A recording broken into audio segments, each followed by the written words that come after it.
We could probably get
I just assume we're live. Okay, it's 5:01. We'll call the meeting to order.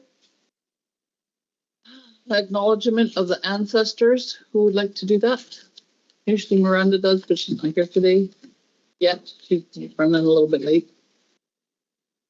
Ash, would you like to do I don't know what to say. talk to your grandma?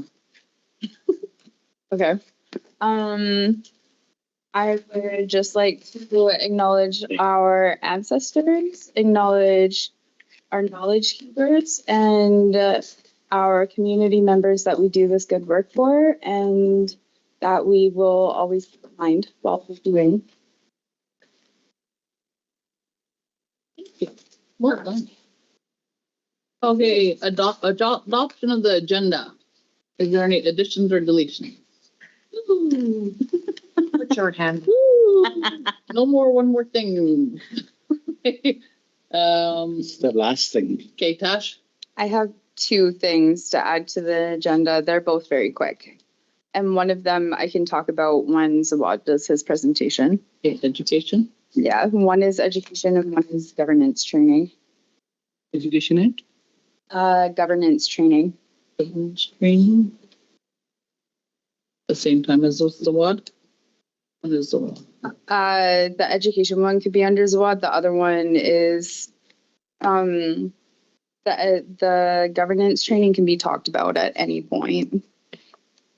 That'll be really good. Crystal? I'm maybe in camera. Okay, in camera. Yeah. Topic? So my one is as well with Zawad. So just 2 minutes that one. It's like just council information about leasing the office space for Southside office. Okay. Any more additions or deletions? Don't see any, so can I get a mover for the agenda? Everybody. Okay, I did see Jamie Domo. Yeah. So it's moved by Jamie, seconded by Domo. Just for the public to know, we are in public until 7:15, and then we're in camera for the rest of the evening. Adoption of meeting minutes from August 21st. We have four. We have four. Topic is long. Completed. Topic exam facilitated video recording is completed. Number 2, Shahid. Completed. Cultural video to social media, that was completed. Housing department to continue the sites for the new journal source design. Factory product report, housing department, all this is all completed. Except for number 3. Site C, strong structure gymnasiums in progress. And number 4, Zawad. Request master ceremony to make the announcement during the meeting. Completed. Oh, nice. August 21st. We get a mover to adopt the minutes from by Tash. By Domo. All in favor. Motion carried. Okay, next, well, first one we have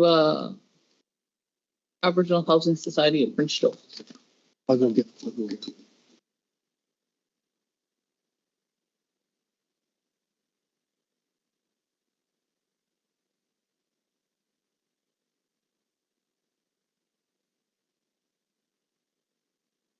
Like it's so much lighter than last time, but I remember that the other one could be Yeah, because. mailed and not printed.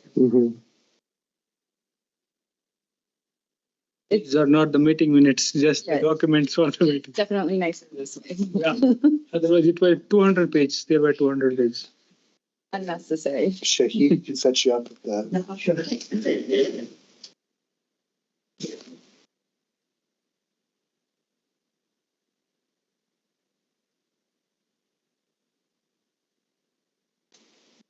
I don't know. Hey. Hello. What's your name, Kyle? I'm so long, I forgot your name. I'm sorry. Call me whatever you like. What do you mean? You sit and sign checks with him every Thursday. I never did. I didn't know who he was. He's been fishing. He's been. Oh, yeah. I thought it was that other guy. Be careful, we sign your checks. That goes for all of us. You sign mine too.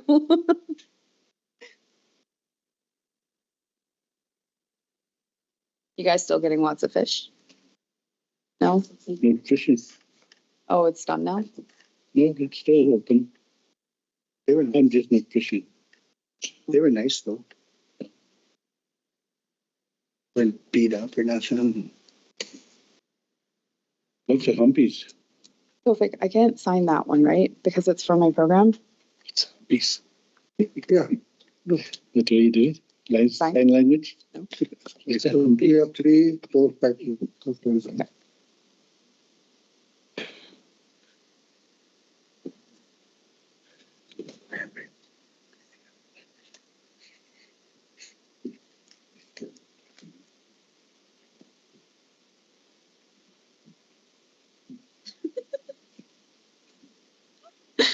Is it legal?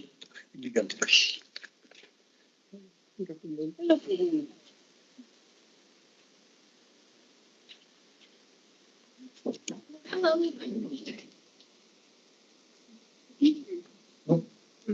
I don't think so, no.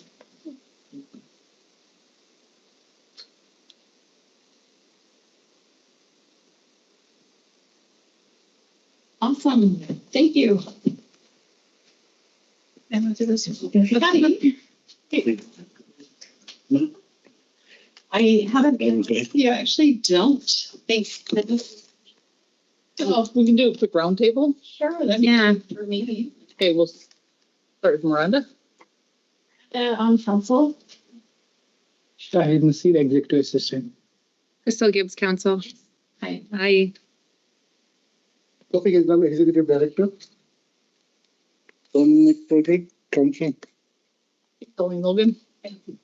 Kyle and Council. Macintosh, sorry. Okay, thank you. What's your last name?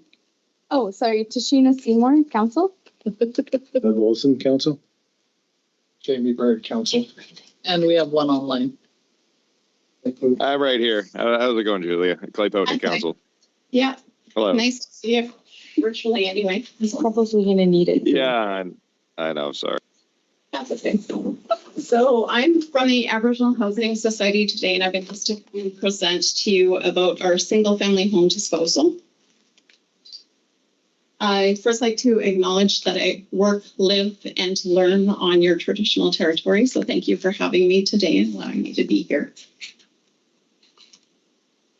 My name is Julia Sundell, and I'm Executive Director for Aboriginal Housing. I've been in the role now for about 2.5 years and love it. I didn't ever think I would live in Prince George, but here I am.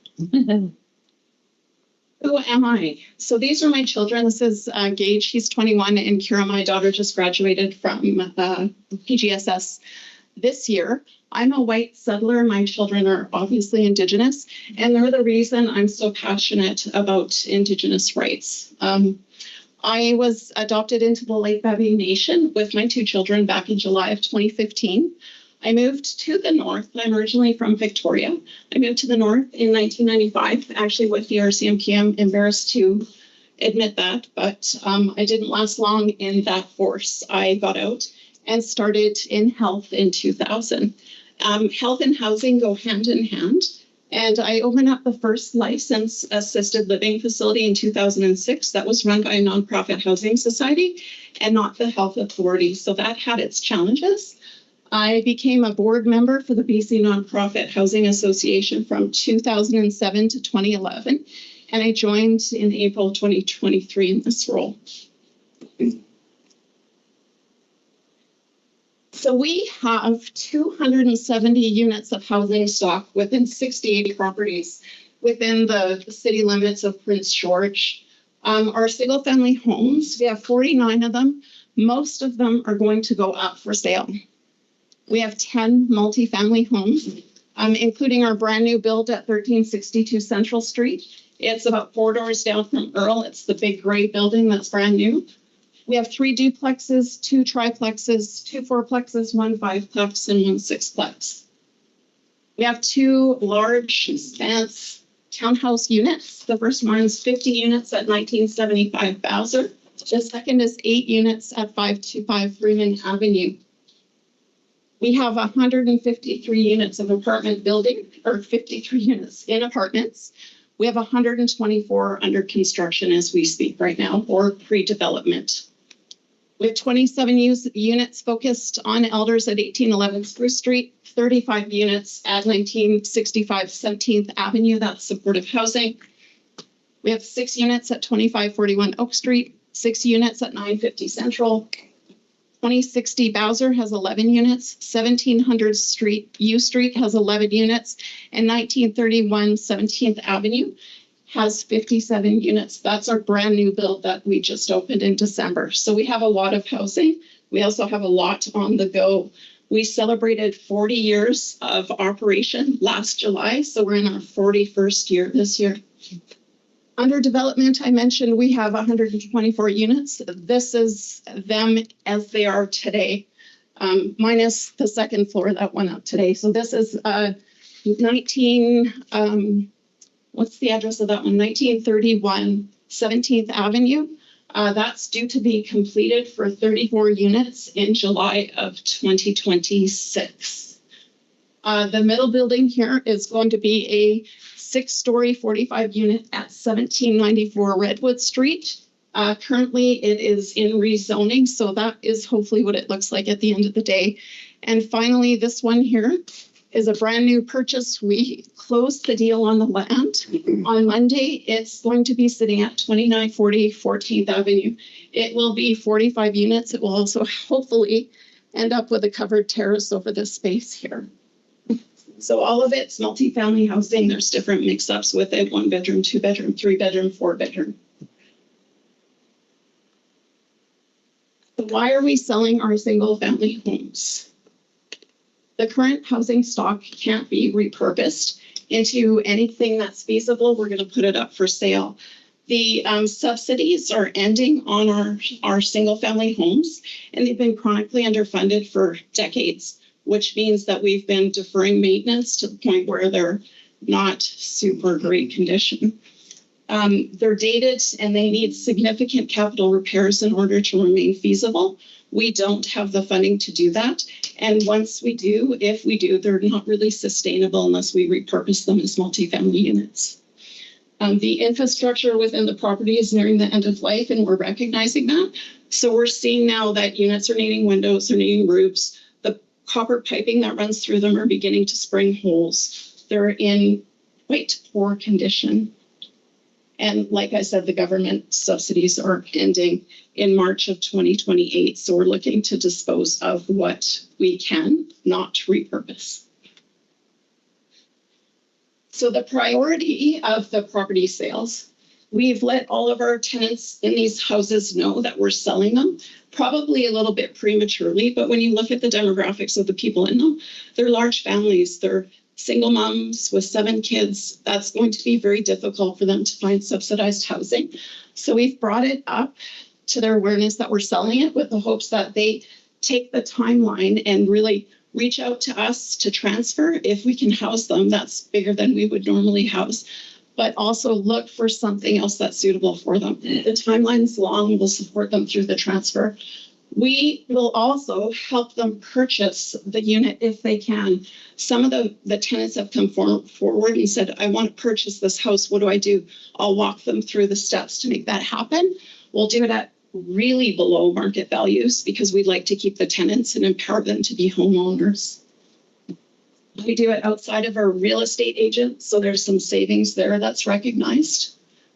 We will prioritize the sale of vacant units that can't be repurposed by the society, like I've said. And then after that, units requiring major maintenance repairs, like if the roof starts leaking, we won't put a new roof on it. We'll help the tenant transfer to a different property if they wish, or support them finding something else, and then put that unit up for sale. All of these single-family units need to be repurposed or sold by March 31st, 2028, because that's when the subsidies run out. So the location of single-family homes, they're all within Prince George, and I've kind of done up a pie chart here, hoping you can see it from sitting way back there. But the majority of our single-family homes are in the heritage area. Second to that is the Westwood, and Westwood is around the mall.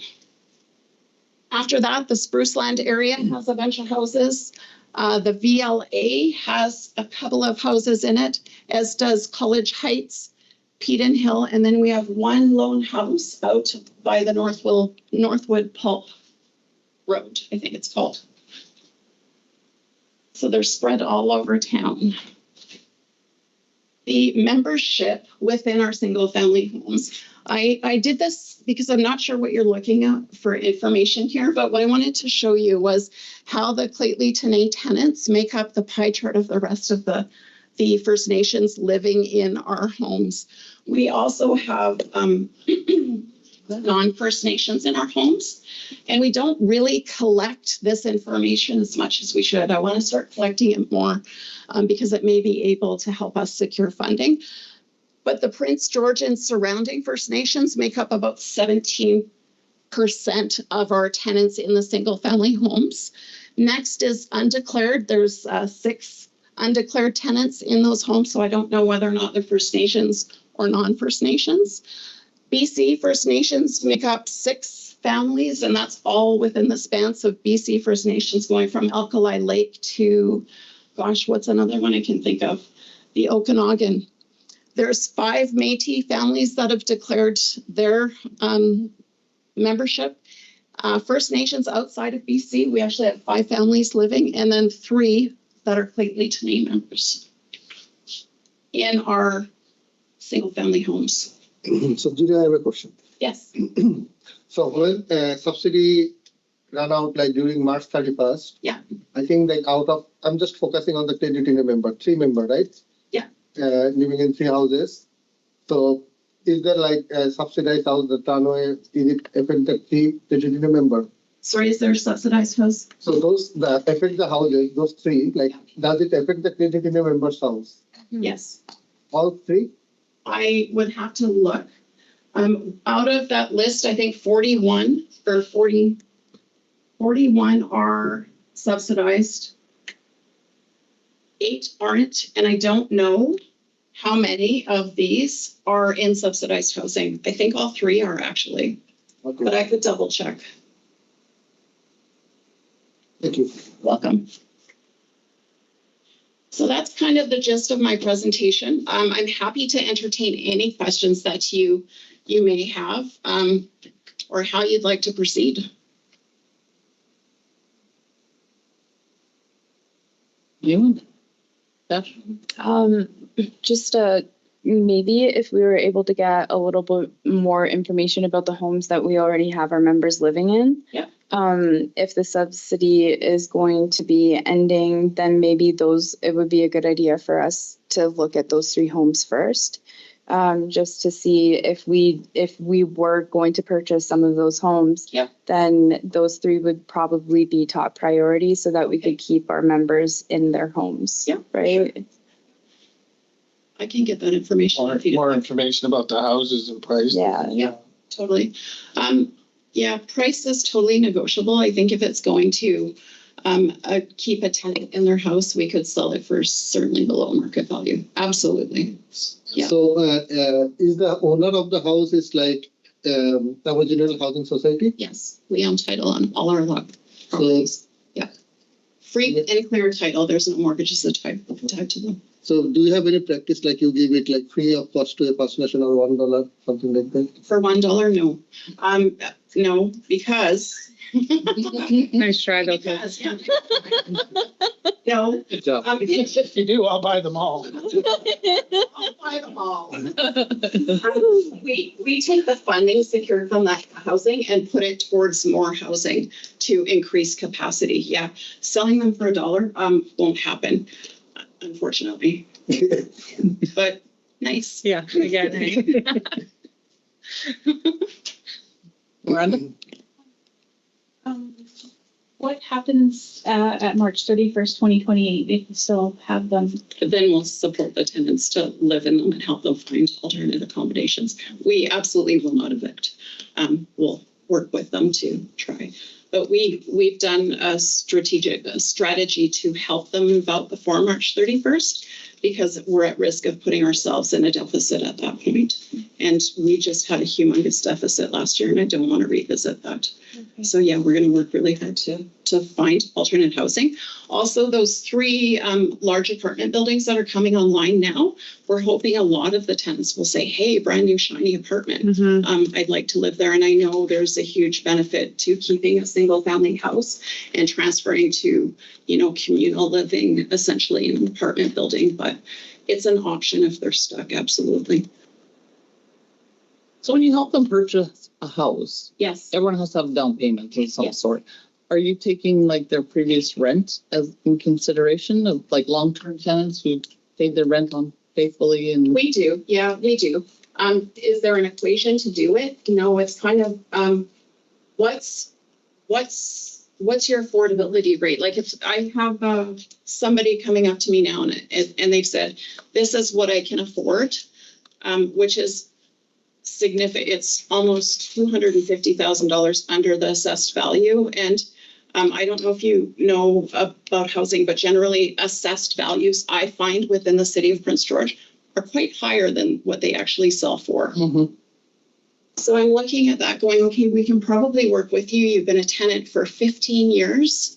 We want to encourage tenants to purchase houses, and we've been actually quite successful at it. We've got 10 so far, and I've got 3 more tenants looking at purchasing their house. So, when we talk about timelines to March 31st, I will give them to March 31st, 2028 to make it happen. And if we go beyond that and we can see the end of them seeing a purchase, we'll support them through that too, because that's empowering. And it's really tough. I'm sure you all know how it is to purchase your first home, especially when you've been living in subsidized housing. Yeah. Did that answer your question? Yes. Okay. Very nice. Anyone else have questions? Miranda? The ones, I can't remember what you said, they're quite bad. Yeah, we have some rough housing, yes. Yeah. If you gave us an of these, would it include the things that need to be fixed, or would those kind of be like assessments we have? Some of our houses have been assessed and others haven't. What I encourage tenants to do when they're purchasing the house is get an assessment done or an inspection done on it, so you know exactly what's wrong. And it's interesting, I had a lady come back and she phoned me. She's like, Julia, the assessment's really bad. And I'm like, let's sit down and go through it together. I'm not one that's going to guide someone down a path that I think is going to set them up for failure. So I want to go through it and see if there's anything that we can do to help her stay in this house. She's lived in it for over 20. She moved into it in 1992. She's a foster child that was taken out of her parents' care and bounced through foster care to foster care. When I gave her the letter telling her we're selling the housing, she phoned me up in tears saying she wanted to buy it. Let's make it happen. So she got the inspection, thought it was awful. And we sat down and went through it. And I'm like, okay, we'll fix this before you take it over. We'll fix this before you take it over. We'll fix this before you take it over. Know that the rest of your house is in pretty good shape. Absolutely. Is it perfect? No, but it's the tenure of when it was built. There are going to be some dated things in it. But we fixed her all up. She's a homeowner now, super happy. Her son and her granddaughter live there now. And it's like, it was such a good feeling. Makes me warm and fuzzy. Mm-hmm. Yeah. So, it's really hard to say. It really depends on the property, because it could be have a building condition assessment done on it, and it may not have a building condition assessment done on it. Oh. The next step would be to get everything you have for sale and pricing so we can look at it. And pricing. The only caveat that is kind of I'm kind of wary of doing is sharing the entire list and disturbing the tenants that are living in the house. So there's how many counselors here? 2, 4, 6, 8, say 10.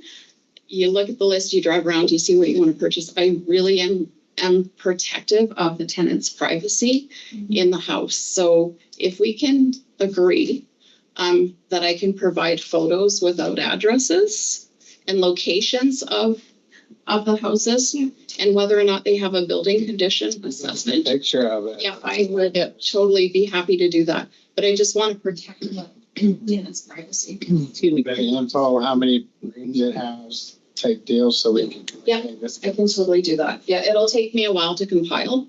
And what I need to do first is look at each one of them, and I haven't yet. I'm hoping I'd be further past that stage at this point, but I'm not. I just need to see if they can be repurposed for the society.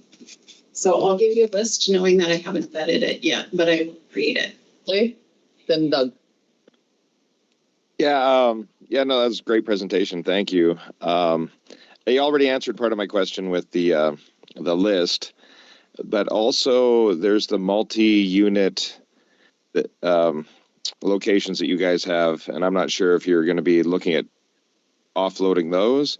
And also, I think, so that might be something to look at as well, or even, I don't know, co-management. I don't know. There might be something there with Lheidli and Aboriginal housing.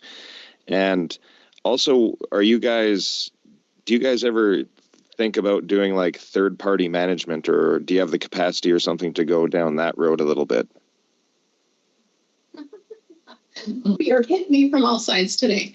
Okay, answer to your question first about the multifamily houses or properties. There's probably only one that may go up for sale, and I'm not sure that we're going to put it there yet, because what we may do is tear it down and rebuild on the property. Depends on what the footprint looks like. If it can support a larger densified unit there, that's what we'll do. So there may be one multifamily property. I'm not sure yet. In answer to your question regarding third-party management, we've considered it. We were going down the pathway with another organization to do that, and we couldn't agree on a memorandum of understanding. So I would love to explore that opportunity again and maybe see if there's something that we can do together. Absolutely. Great, thank you. Welcome. I was just thinking when you're putting those pictures together of the houses. Yeah. At that time, maybe would you be able to put down like this one is Lheidli tenant in here? Yeah. And then that way, when we're looking at it, when we know that, that's I'll do two separates. I'll do the Lheidlis and then I'll do the others. And that way you can treat them as two separate documents. okay. Yeah, That'd be awesome. Just so then we're really clear on which ones. Yep, you betcha. Yeah. Sorry, when you're doing the Lheidli families, are you able to include the information of if they've been assessed or not? Yes. Yeah, I totally can. Assessed is in inspection. Yeah, sorry. Yeah, building condition assessment is Inspected. Yeah, totally.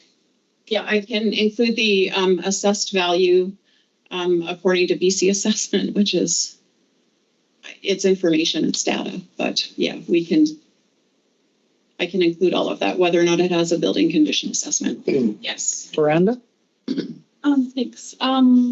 So I don't know if I missed this, are all of the units occupied? Yes, we have 100, all except for one. So we have, off of this list, there's 2 properties that are currently for sale and listed on MLS. One of them is 377 Irwin Street. And that property, I'm going to tell you right now, be very clear. It was a grow up. It is in rough shape. It is probably a tear down. I wouldn't put 5 cents in it to do anything other than tear it down. You're not going to get insurance on it unless you rip it down to the studs and rebuild it. Yeah. And then the other property that's currently actually there's 3. 4380 Baxter Street just went back on the market. I don't know if it's up on the MLS yet. I haven't actually looked, but it went up. Yes, it should have went up yesterday. And finally, the last property is 4520 First Avenue. And that one's in pretty good condition, actually. That's probably one of our better properties that are in our housing stock. It was renovated before we moved the set of tenants into it that are currently in it. Okay, thank you. Thank you for coming in. That's and presentation and getting all the questions. You're welcome. Look forward to seeing you in the future. Absolutely. So I will send that email then to. Okay, perfect.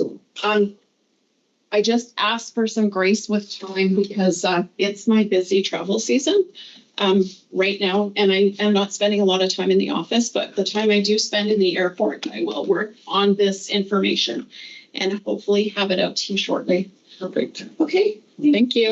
Nice meeting you all. Nice to meet you too. Thank you. Thank you. Thank you. Nice meeting you. Nice to meet You you. look familiar. I do. Nice to meet you. Yeah, you too. Thank you. Hey, thanks. Yeah. Using Facebook Yes. with his cowboy hat. Thanks all. Thank you. Yeah. Can I go out this way? Yes. Try it. You got the key, you got the pop. Okay, awesome. Now we have CNC.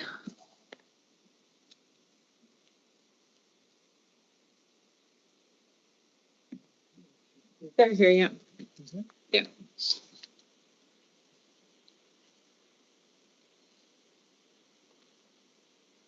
What is on one focus? Apartments? Oh.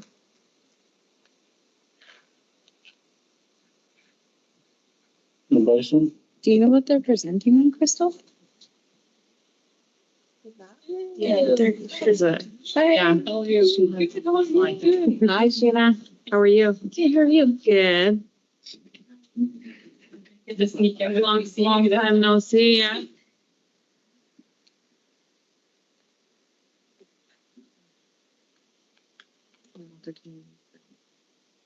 She has it on her phone. So while they're setting up, we'll do a quick round table. So you know everybody's names. So we'll start with Miranda. Just gonna do introductions. I'm Miranda Seymour on council. Hi. Hi, ladies. Crystal Gibbs. Tofik Islam, Executive Director. Dominic Frederick, council. Chief Jolene Logan. Carl McIntosh, council. Sheena Seymour, council. Doug Wilson, council. Jary Bird Council. And one more online. Yeah, Clay Boatney, council. Okay. And then do you have the presentation there? We have it here. Can I plug this in? Too much coffee. GJ.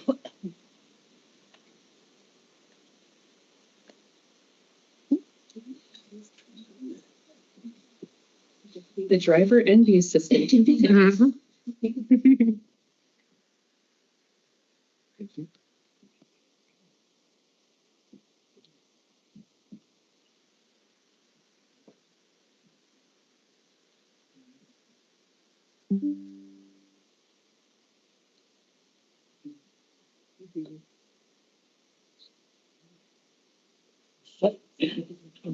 Oh, thank you.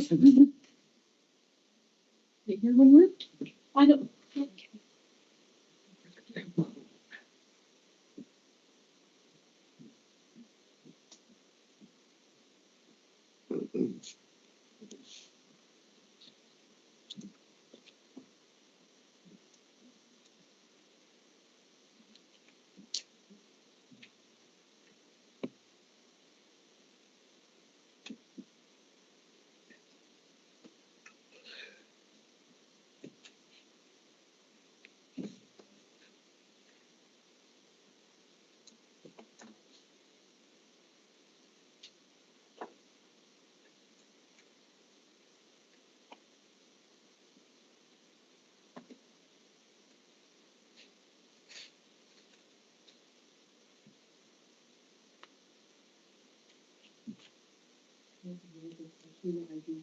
Oh, that's amazing. Oh, thank you.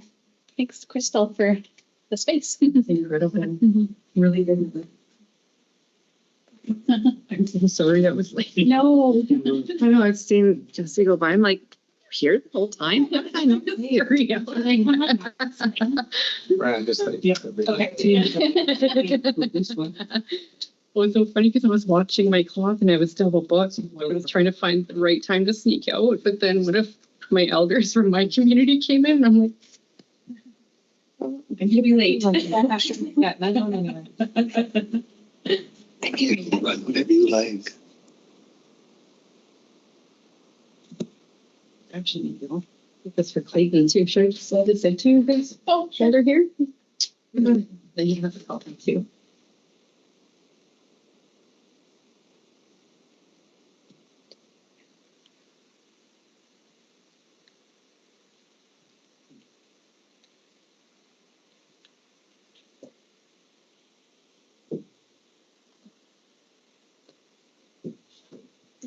There we go, ladies. You have the table for 25 minutes. And 12:30. No. All right, so Chief Booking and counselors. So hi, my name is Sheena Jary.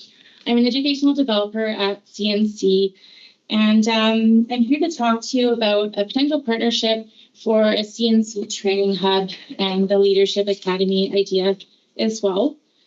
But actually, before I get started, I just want to acknowledge that with incredible gratitude, I'm here as a guest on the unceded traditional territory of the Lheidli.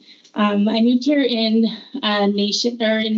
November, and I just really enjoyed spending time in nature. I was not a nature person before, so I'm really loving it here. So thank you. All right. So what to expect? So today I'm going to talk a bit about the Community Leadership Academy. There's potential for a CNC Lheidli training hub. And then at the end, some grant support, and I'll tie it back together in the end. But I thought that, if I'm asking you to partner with me, you might want to know maybe a bit more about who I am. I would want to know.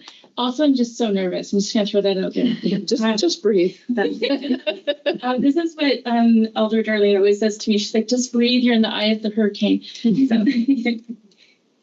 So I grew up as a settler in the Lower Mainland on the traditional territories of the Katsi, Kwantlen, and Semiahmoo First Nations.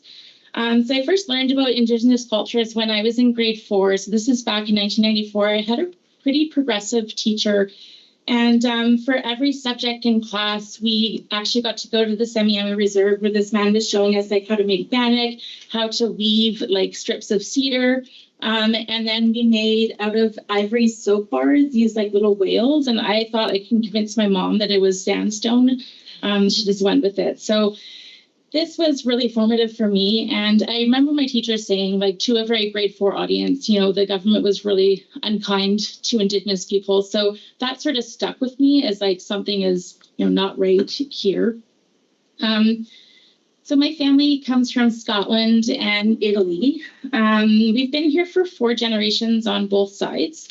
I was especially close with the Scottish side of my family, and my grandpa, he worked as a fisherman in northern BC on the coast, and he would always sing to me, she shall have music wherever she goes, and he meant that I was bringing kindness with me wherever I go. So that was really important to me.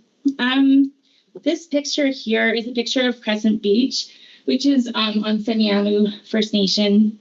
So every Christmas, my mom and I go and we carve the year into the sand. And I carved the wrong year one year, so she does it now. And it looks very good. She does it. Yeah, we have to find a new spot of beach. And anyhow, I grew up in the water, so lakes, rivers, the ocean have been such a central part of my life. We did a lot of camping, sailing when I was a kid. And the water just makes me feel so electrified. I just love it. Now, more formally, I did my PhD at McMaster in Hamilton, Ontario. I was a guest there on the traditional territories of the Haudenosaunee and Anishinaabe peoples. And here is where I taught decolonized leadership for almost 5 years. And I'm going to talk a bit about that today. So for me, using my skills in the service of others is the kind of work that is life-giving to me. This is work that breathes life into me. And I also feel that as a settler working in the field of education, we do need to talk about the history of Canada and what education was, an arm of the government that led to cultural genocide. And I feel like not addressing that is kind of inhuman and just anti-community, and it's really just opposed to everything that I value. And I guess just to finish off this slide here is that building relationships for me is really important. And if we do find that we do make a partnership, deepening this relationship and building trust will always be a priority of mine. And I just want you to know that up front. And I also just invite you to put it to the test. Please test me. And then there's another being. Oh, right. I even made a note at the margin. This is my cat named Goose. She woke me up the other morning at 3 a.m. She had climbed to the top of the shower curtain and then she got stuck. So she is a wonderful little creature. And my vet said that she is highly motivated by food, which I thought was the best sort of cloaked insult I've ever heard. But yeah. Okay. So the Community Leadership Academy. So we're talking about decolonized, indigenized leadership training that's focused on community building, relationality, sharing power, and human flourishing. So when I say decolonized leadership, what I mean is, so I wrote this down, a transformative approach to leadership that resists and unravels the dominant colonial systems, values, and power structures that have historically shaped institutions and leadership practices.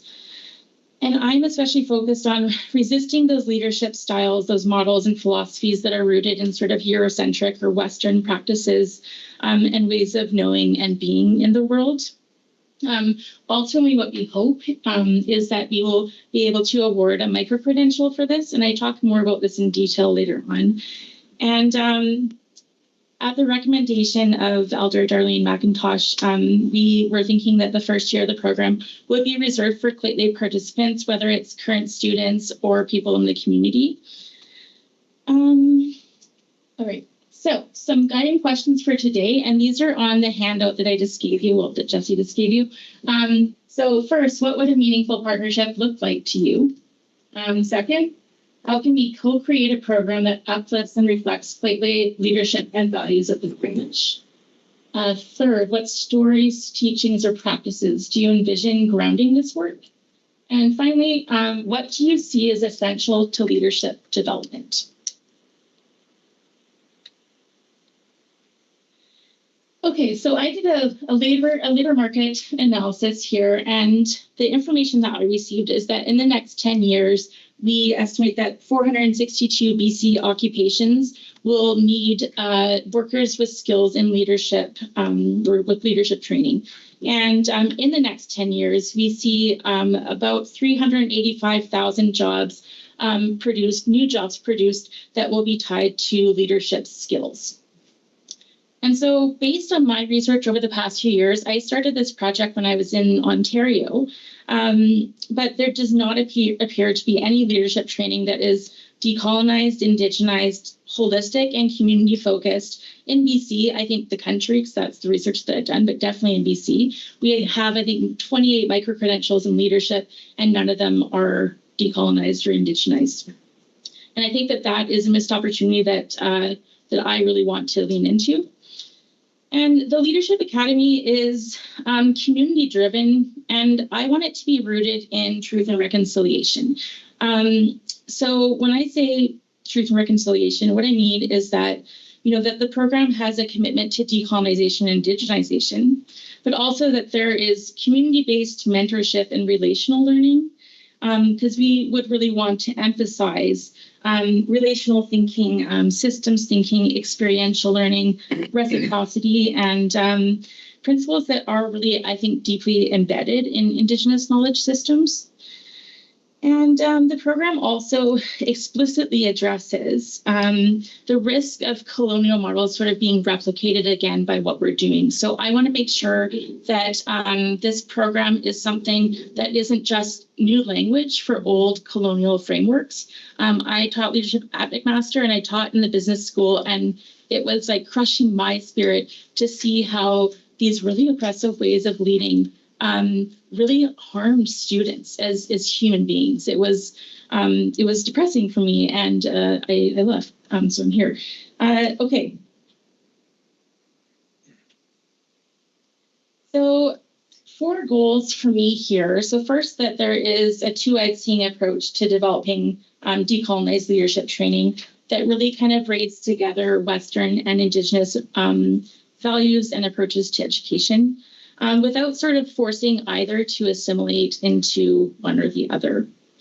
And for me, I don't want truth and reconciliation to be like stacked on top or just like an additive. Like I want it to be fully integrated into the program, and so that students are talking about it every class as they learn how to be leaders and as they figure out who they are as, individuals, as young people or whatever. So I really want to disrupt frameworks because one thing that you will probably hear me say over and over again is that leadership should not be about personal glory and fame. Like I always feel so tempted to be like, it's not all about you. And for me, I see, like when I'm leading, I see it as an act of service. So I want service to be also deeply embedded in this program. And I really want students to learn about the importance of, being in community, like what that actually means, right?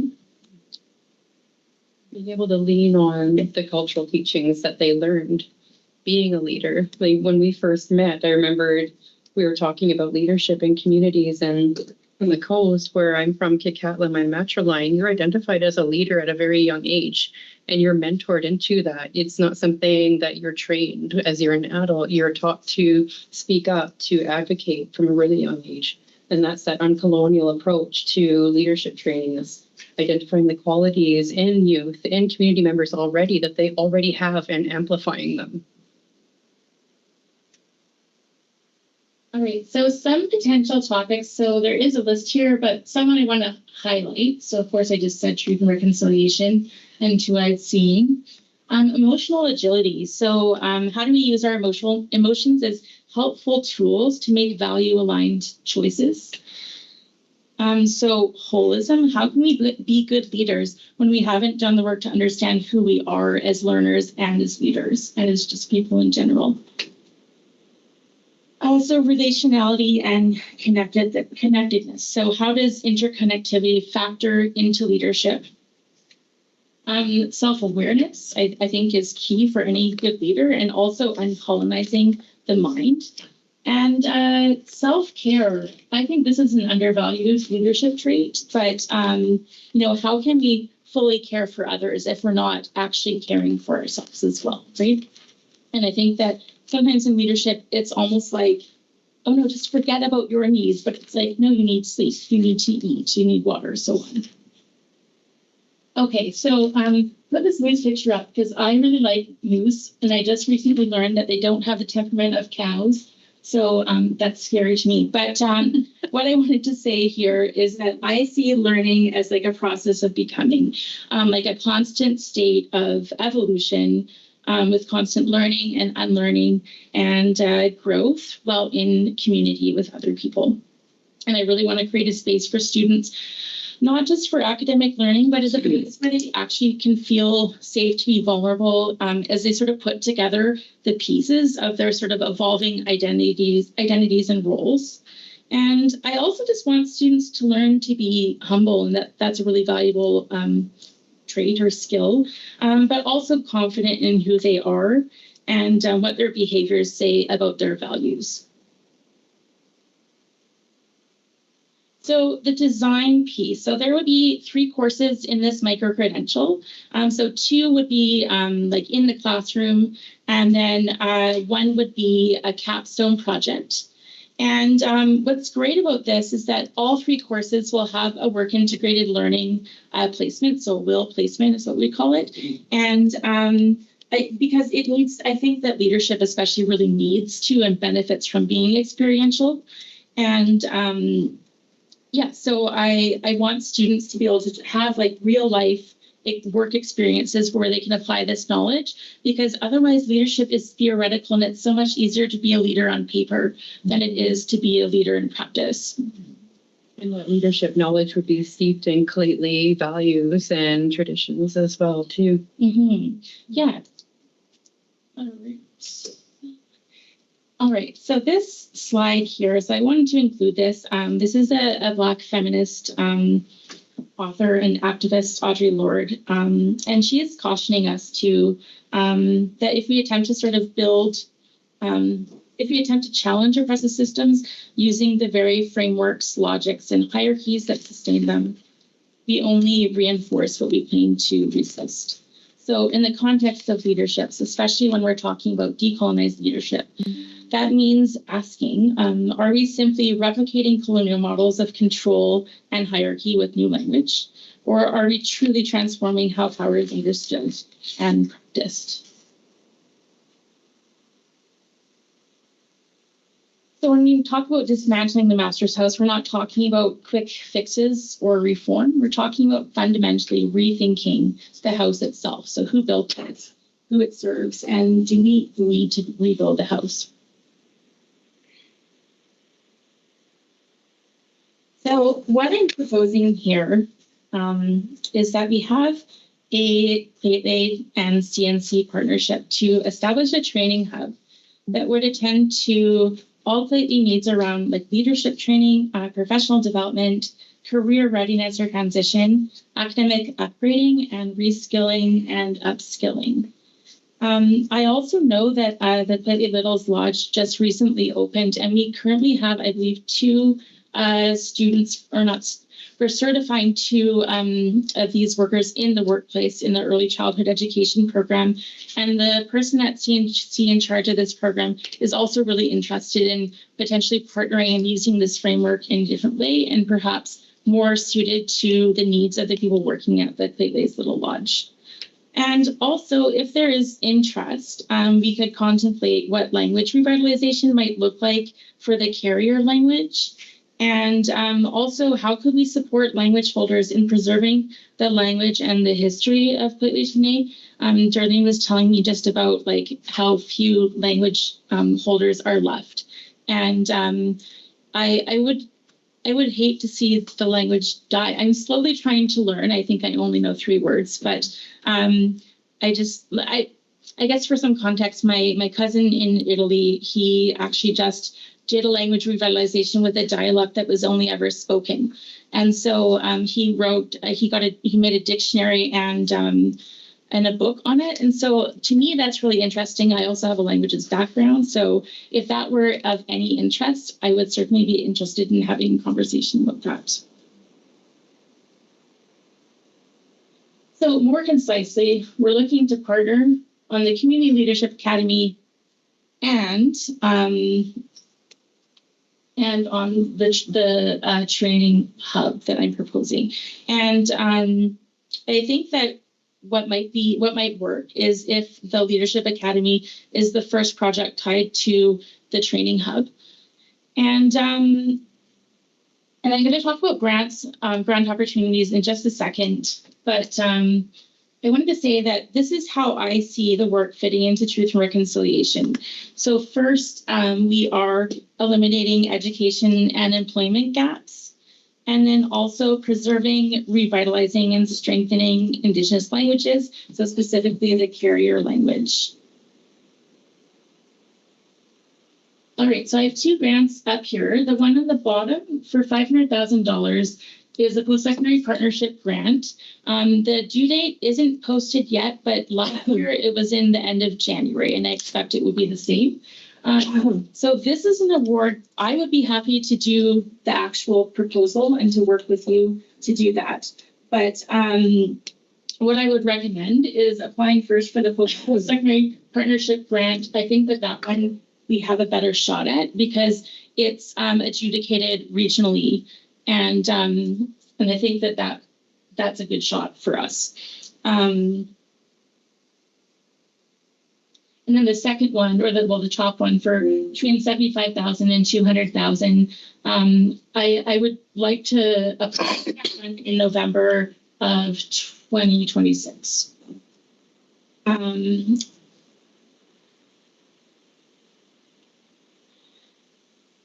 So, like I said, I'm happy to take on the grant writing. I have 10 years of grant writing experience. I know Jesse does too. So, yay. But I know for the bottom award for the 500,000, the post-secondary partnership grant, that would have to be administered by Lheidli. So it has to go to a First Nations organization. And but like if we have an MOU in place where we figure out what is my role and who am I working with, I think that we can get this grant application done smoothly and hopefully successfully.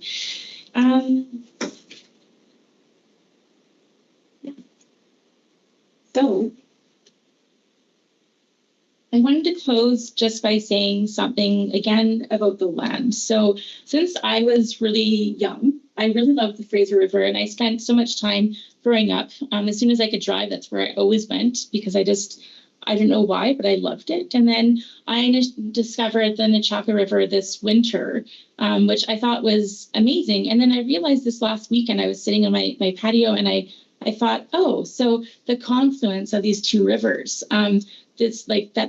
that is what Lheidli means. And I look at these two rivers that I love come together, and I find you. So it kind of sounds cheesy, but I also thought it was just worth pointing out. I just think, I don't know, it's a good sign. But yeah, I think that I'm definitely done before 25 minutes, but thank you so much for listening. 3 minutes. Good job. Now we have rapid question response. Question response. I think it's a great idea, like a fabulous idea. And if council agrees, I would recommend you talk to Topik, and Topik can work with Chelsea, not Chelsea. Yeah, Chantel. Sundell. I can work with that. So we have the capacity here. So we have also a grants officer who can work with you. Also, we have another program that is language revitalization. So I can connect with you that on too. And from KGTNA, if you need any other support, we are here for the support. So I see that you got the council support already. Oh, yeah. Right? Yeah. Remember? So then I'm here to help connect you with everything. Thank you. Provide all support you need. Okay, thank you so much. Yeah, what better way to build up and empower our future leaders than something like this? Yeah, and something that's steeped in your teachings instead of going off to some university and being taught what some Western institution thought they needed to be a leader. I would guarantee most of your youth and your community members are already leaders. They just haven't been recognized by institutions that only recognize a certain kind of leadership on paper. And then they get the experience with it, with the courses. Yeah. So, Sheena, I have just one more question. So, since you already mentioned that, the credit in a language, we are in a situation that we lost a lot of intellectual people like last year. So, in order to revitalize it, so is there any way to educate or get some resource that educate our children for the credit in language? I mean, so I haven't thought about what shape that could take because I didn't want to get ahead of myself. But I would be happy to think about what that could look like, because I know that you have the YouTube video on your website. But it'd be nice if you could somehow have it written down, and then eventually maybe that is something that children can learn. Like I see that being a longer term project, and definitely something that would require grant funding. Yeah. So definitely. So we have a few resources already. So on this, I can tell you that in our office, in this office, we have a training room. So if you need a venue to train the language to our children, the support is there as well. And we have a few members who still have very good knowledge on the credit in a language. Especially, I can recall at this moment, Jennifer Pagin or like our... we have a few elders. few elders and including, I forgot, AGM facilitator, Kelani Rose. So those young fellows like Kelani Rose, they have a lot of knowledge on the critical language. So all they need, organizing the stuff and put things together. He's not going to speak up for himself, is he? Kehlani would be amazing. She was a student of mine for 3 years. I told her, I was like, I don't teach any other courses. This is the last time I get to teach you. So be amazing. Oh, Miranda? Were you? yeah, Thanks. I was just curious if any of the part would be connected at all to the school district, like 57, just maybe trying to catch students before. Like I some of the trades, it seems like you can do portions of them while you're still in high school. Yeah, dual credit. Yeah. And then part of it was before they left to encourage them into the leadership. Yeah, so that is one of the goals. So with the Leadership Academy, so I wanted to have a Lheidli stream. That would be the first year. And then we'll open it up to other people in separate cohorts, just to the general population. And we were talking about doing dual credit because already there is some leadership training in certain high schools. It sounds like they're at the really privileged high schools, and which is a problem for leadership training. Like, so I would like to have something where they can, do that in high school. And like, then maybe you just think the next logical step is to continue getting some education and okay. Thank you. I would agree with having it to be able to work together because I know from experience, School District 57 had funding for an Aboriginal leadership. And at that one particular school, there were First Nations in that class, but they were not given the opportunity to be leadership part of it. So, sad, but that's what happens, right? So we just make sure that doesn't happen. yes. Yeah, like for me, I see my role as like facilitating and then just getting out of the way for other people to shine. That is my approach to leadership. I don't need to see the spotlight or go behind the scenes, but I just like seeing people celebrated and seeing people like do something that they found challenging and then getting it. Like this is just the teacher in me. So yeah. Thank you for coming in. And we got Lheidli's for support on this and we get to move forward and you did it on time. I brought gifts. So can I just hand them out quickly? Yeah. Thank you. Chips. No, we can give you chips. We give you candy, but we ate them on Tuesday night. Our last meeting. Yeah, so envelopes are for. Oh, you named them too. Yeah. Oh my gosh. I know, I realize that probably creates more. Okay. Counselor Olson? Over here. Okay. Thank you. Thank you. Oh, you want to take us? So it's 6:04. We will be back at 6:15. Counselor Frederick? Yes, 6:15. We gotta go. It says we're grabbing. The cards of Grabbing the dinner. We're grabbing the dinner. Okay, Counselor Miranda Seymour. Right there. Okay. Whatever. Thanks so much. Sheena, who gets the socks? She's still building. Those are amazing. She's Logan, the bag is for you. Oh, okay. There we go. Back in. Counselor Seymour. You remember your name was so smart. Being so busy, but I get to be with you in a few weeks to. Is that big project? Is this first too? Oh, I think. Oh, that was fanning me. That was my fan. Oh, this your fan. Thank you so much. Thank you. Thanks for your. Thank you, guys. Thank you. Much more happy. No, it's still fun. Thank you. Thank you. Thank you so much. Thank you. You need help, no? Yes. Hey, Okay, we're grabbing the dinner. you printed both sides again? It's because when I put it as a PDF. Okay, we're grabbing the dinner. The reason is guys, this is all items. No, we'll grab the dinner. It is confusing. Only one side.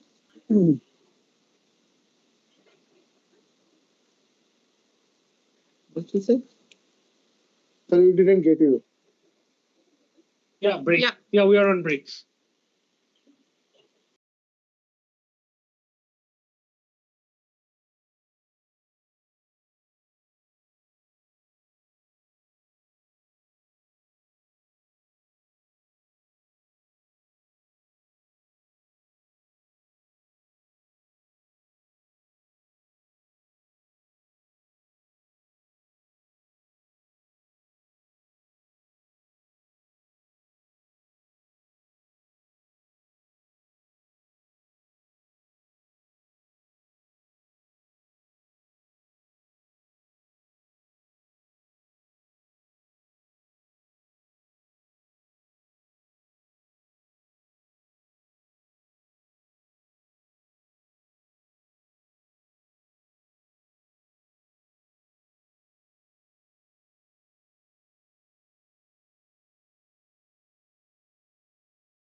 Okay, we're back, and next one is.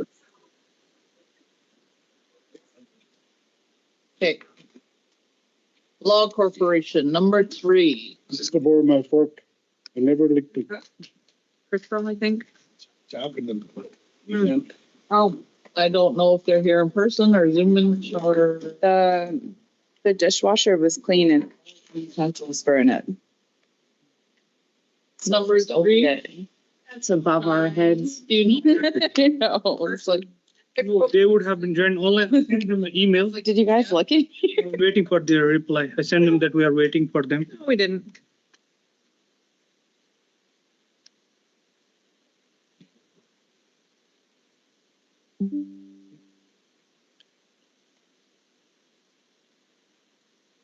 So members watching, you get to watch us eat. We're having a delicious dinner tonight.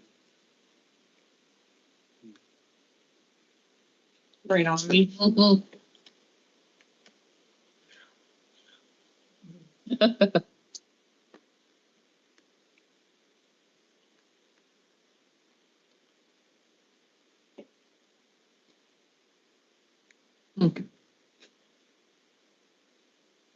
Any up and coming events for members? Truth and Reconciliation Day. I do have one thing.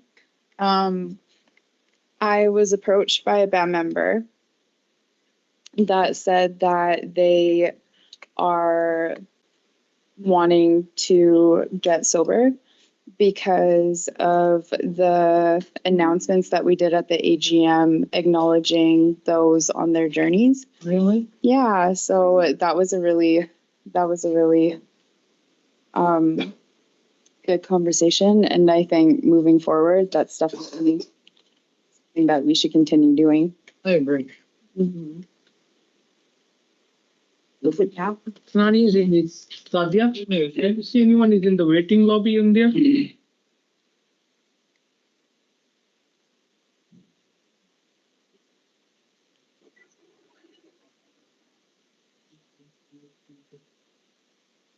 Well, they're wasting their time. We are in the waiting room. They're supposed to be on until 6:45.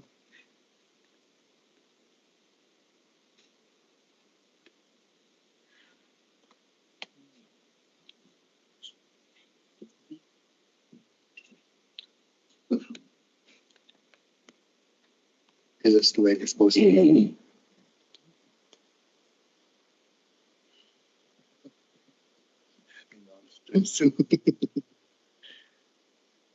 If I go higher, my knee hits the top of the table It's just, as I cross my legs. Good, huh? It's a dessert. Wouldn't do it. That's full bananas in it, isn't it? There's bananas and wafers and Yeah. We were doing so good being on schedule. Yeah, they're saying we are in the waiting room, but I don't know. I cannot find them online on the waiting. It's a little bit, maybe up. Fill you in with fishing. Fishing is over. But the run is still going, till the end of the month. September 30th, it closes. Midnight. There's still lots of fish. We got 10 to 12 members and 3 or 4 students that we work with at the fishing.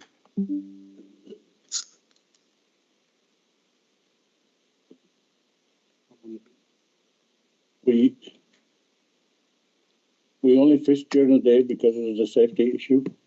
We didn't want anybody to get fallen in the river while I'm not there running the boat, and so it was a safety issue that we fished during the day. Early in the morning, we left the net in maybe 3 times overnight, which was really profitable for us in terms of catching more fish, more sockeye. So far we caught about 30 springs. We caught right till the finish. We caught over 1,200 sockeye. Whatever fish that wasn't picked up, we iced them and they were all cut up already, like all got it cleaned. We put them ice until we get it back to the shed, then we process them. And we filled up the one big freezer, and half of another big freezer. So we got people have been coming in, elders been coming by and picking up fish. So we've been giving them frozen filleted fish that's been vacuum sealed, which they're very happy with. And don't have to clean fish or wash fish, you know. They're quite happy with that. And and overall total fish that was caught by members and by us was probably 1,600 fish, which is plentiful. It was good. Other fishermen have been caught catching fish and reporting. The reporting was good. I appreciate it very much from the fishermen. Did you get mine? Yeah, I got it. I got everybody's except Marcel Gagnon. Never reported anything, so Senior, I don't think he went fishing though. Senior or Marcel? Marcel's senior, not Quinn. Quinn reported. Quinn's good. Yeah, I think they joined. No, my daughters had fun going out and doing it. Then after the AGA, I took my brother out. He's never Yeah, been they are joining. in the river, so. They joining? They should be there. Hello. Close my update. I was like, that looks like fun. So how we're gonna do this? They're 15 minutes late. Yes, sorry, we were, 15 minutes of our speech. good evening. Thank you for your patience. I'm not sure, I think we must have crossed communications on the link. So we joined the link that was originally sent, so apologies. Okay, we'll do a quick roundtable, then you'll have our table for 17 minutes. So Miranda, get quick. Miranda, Seymour Council. The student sector assistant. Crystal Gibbs Council. Topic is the executive director. Domo Council. Chief Dolly Logan. Carl McIntosh Council. Tashina Seymour Council. Doug Wilson Council. Jamie Bird Council. One more online. Clay Poutney Council. Thank you. Maybe we'll just start with introductions. We have another colleague of ours that's joining is also trying to get online, but we'll just start here. We're calling in today and joining you from Victoria office on the territory of the Lekwungen speaking peoples. I am Tamara Napoleon. I lead the Indigenous Law Group at Miller Titerle, and I'm joined today by Laura, my colleague. Hi, everyone. It's nice to meet you, and I lead the Victoria Business Law Group.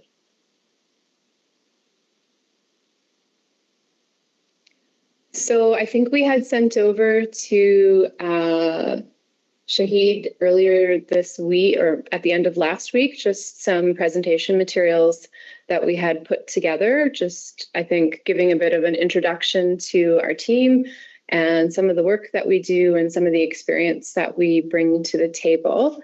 We're happy to run through that, realizing that we are only have a limited amount of time though.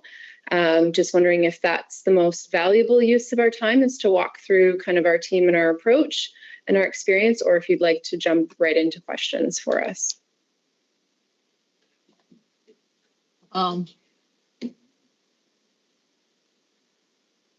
do you guys want?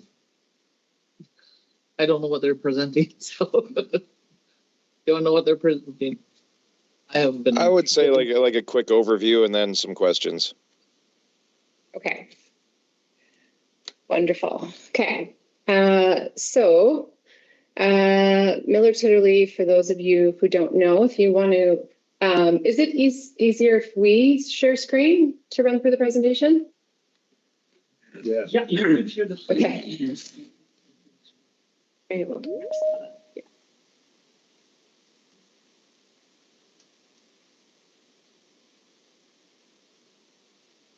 Yeah. You should understand. Yeah, I think so. Yeah. So sure. You might just need to, okay.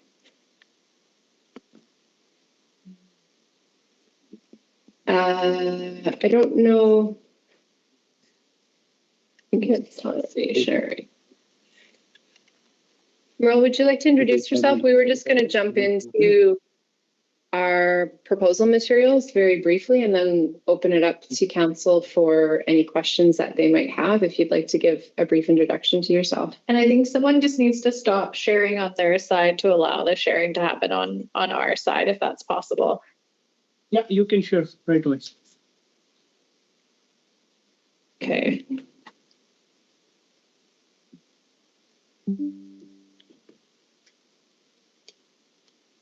You want to introduce yourself, Merle? Oh, sure. Sorry, I didn't know if you were trying to figure out a technological issue. So everyone, for joining late, I think I might have accidentally joined the wrong Teams links. But hi, my name's Merle Alexander. I'm from the community of Kirusu Heches on the mid coast of British Columbia, the more southern Simsang communities. Should we just like? I grew up just down the road in Terrace for the majority of my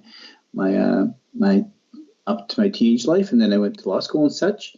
My practice is probably will sound quite familiar to both my colleagues, Tamara and Laura.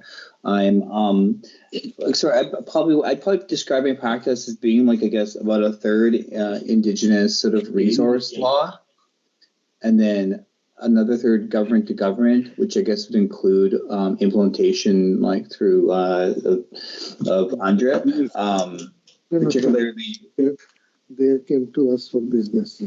Okay. Let's take into First Nation. They want to First Nation. Oh, okay. Sorry, particularly I was one of the part of the co-development team for the UNDRIP legislation, and then the other third of my practice is probably much more sort of in the sort of regular economic development sort of area, where I do some degree of business structuring, more sometimes joint ventures. Probably most relevant for you often the development economic development entities, but I've been practicing for about almost 25 years now, so I've sort of done a little bit of everything. Anyways, thanks for taking pause in the presentation, and pleasure to meet you all. Thanks, Merle. Shahid, we can't seem to share screen on our end. I don't know if there's a permission that you might need to provide, but in any event, do you want to maybe just, we'll just put up the proposal that you had already had up previously.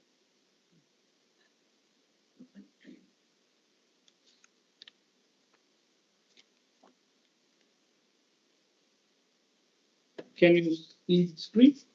Yes, thank you. If you can just scroll forward a couple slides. Probably to slide 3. That's perfect. Thank you. So I think Miller Titerle really grew out of 2 primary pillars, and that was sort of the inception was really a business law group and a specialized Indigenous law group that focused on some of the areas that Merle touched on, including resource development, but also focusing on highly specialized services around building up the commercial arms of Indigenous nations that we were working with, and looking at some of the opportunities, commercial opportunities that were occurring within their territories, and being able to provide advice on acquisitions and partnerships, and some of the resource industries that were coming to territories. Since then, I guess over the last couple decades, we've grown quite extensively, as law firms tend to do. We've also grown regionally. So we are headquartered in Vancouver with about 41 lawyers spread out across our offices. And we are also grown regionally into Victoria and into Toronto and Yellowknife as of this past year.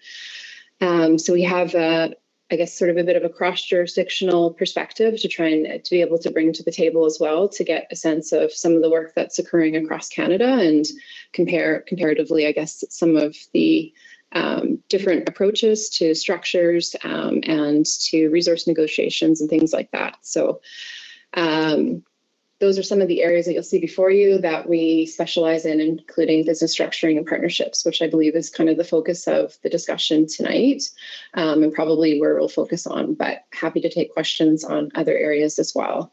And if you want to skip to the next slide. I've covered kind of this in terms of our size and where we're located. We've also included in the next slide, on slide 5, just a representation of some of the clients that we work with. As you'll see, we are pretty well spread across BC in every corner, and probably work with a number of affiliated nations within in and around your territories. With the recent development of the Toronto office and the Yellowknife office, we've also added on a number of Ontario First Nations as well. And so for the Indigenous Law Group, I think, like as Merle touched on in his opening comments, a lot of the work has been driven by the different resource sectors that have been occurring for clients. I'm sure you've experienced many of these over the past decades and such. So a lot of our group has been driven by the different resource booms that have been occurring with oil and gas, mining, forestry. And so we've developed specialties within all of those pillars within our Indigenous Law Group. And I would say that our group focuses quite a bit on like the implementation of rights and title through government to government negotiations, reconciliation agreements, but also if you want to forward one more slide, I would say that like a lot of our practice focuses on kind of 2 primary areas, and probably the intersection of those as well, with economic empowerment and political empowerment. So a lot of our clients, like yourselves, are looking at different business structures, but also I think investing in real estate, coming up with all sorts of issues around intellectual property that we're assisting with. We worked with Lheidli on their large LNG project and the acquisition of that and the negotiation of those agreements with the suppliers and such. And looking at some of those major projects that are occurring for our territories across Canada. Alongside that, I think what Merle spoke to was also the political empowerment. So really appreciating that the rights and title are definitely part of and the backbone and the foundation of a lot of what we are doing. And that legal reform component is really driving a lot of the opportunities that are happening. So especially from the government to government perspective, I think where Merle and I spend a lot of our time in terms of negotiating with BC on different forms of implementation of UNDRIP and rights and title.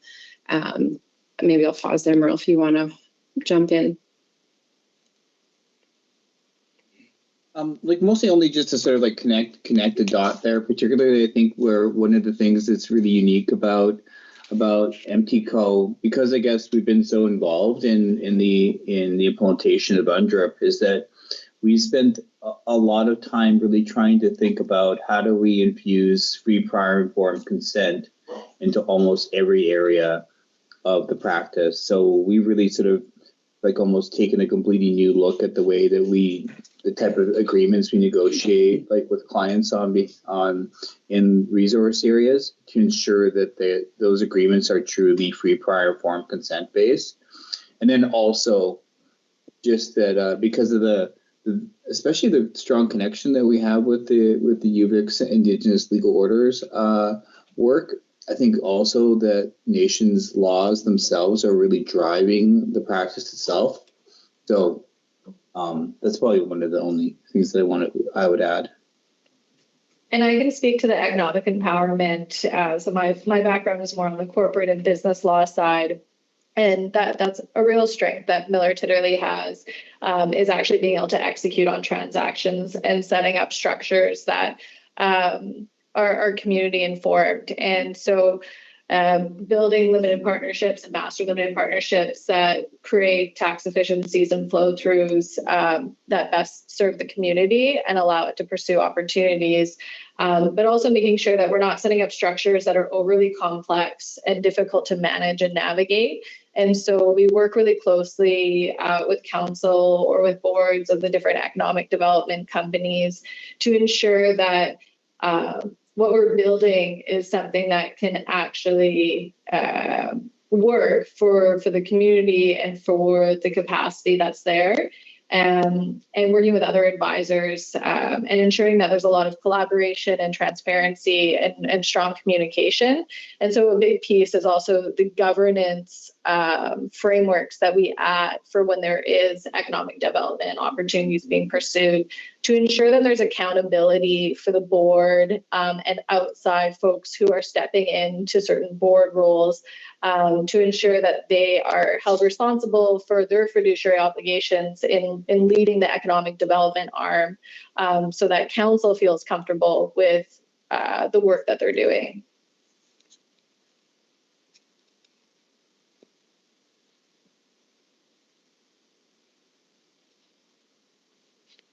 I'm looking at the time and realizing that we have a few minutes left on your agenda. So I think what we've kind of done a high level overview this evening for you, just of kind of the main components of what drives our practice and some of the work that we get to participate on behalf of different Indigenous communities. We've also got some profiles that are attached at the back of different members of our team that we collaborate with on different projects. So we'll leave those with you, but did want to give council a moment, if you'd like, for any questions. Anna?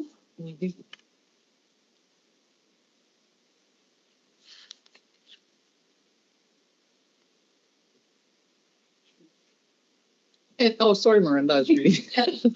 Thanks. You mentioned the fiduciary obligation of the people sitting on like our economic development arms, like their boards. Does your firm do any training or anything to help chiefs and council and our economic development people understand that? Yeah, that's a fairly large component of what we do. So it's really important to us that we're not just creating a bunch of lengthy paperwork and walking away and saying, okay, have fun with it. We want to make sure that whoever's stepping into those roles really understand what their obligations are. It's not just, accepting a board seat so they can say that they're sitting, taking on some sort of active governance role, and that there is also a clear framework. So one is doing governance training. We're happy to come to communities, sit down with the board and also council to explain what that looks like, explain what the corporate structure looks like, how it operates. And then sometimes what we also assist with is building out the governance policy. So it might be decision making around giving opportunities to member-owned businesses, capacity building within the community, and actual obligations for what that ACDev arm is supposed to do. But we have, presentations that we've built and materials as well, even just memos to the board about their fiduciary obligations, because it's such an important piece when they've taken on that responsibility, that they know what it looks like, and also kind of risk frameworks of, if you are sitting on one of these boards, what are the sort of things you're looking at on an annual basis, whether or not it's budgets, pursuing opportunities, what does council need to see, what are the lines of communication and approval, and so that we find that to be a really helpful piece to make it successful.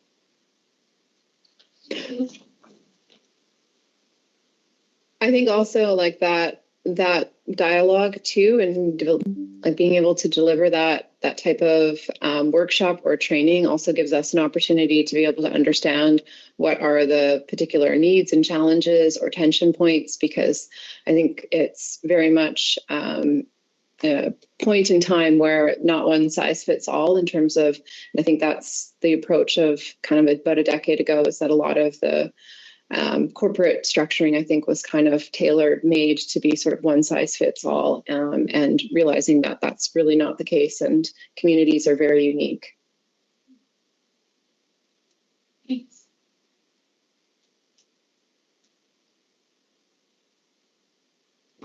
Sorry to cut short. No, our apologies for, the link and such, but thank you for the opportunity this evening, within your agenda, which I'm sure is very fulsome. Well, thank you for presenting. We have your slideshow. I was reading it. I'm sure we'll all review it. And if we have questions, I think you got your contact information on it. Yes, we do. And happy to, to follow up at your convenience. Awesome. Thank you. Very nice to meet you all. It was nice to. Thank you. Nice to meet Thank you. Have a Take good care. evening. Good night.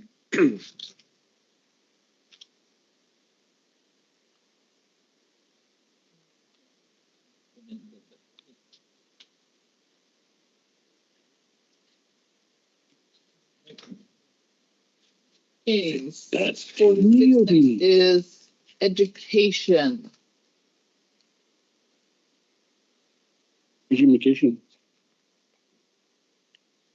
Education with Zawad. So come on in. Oh, God.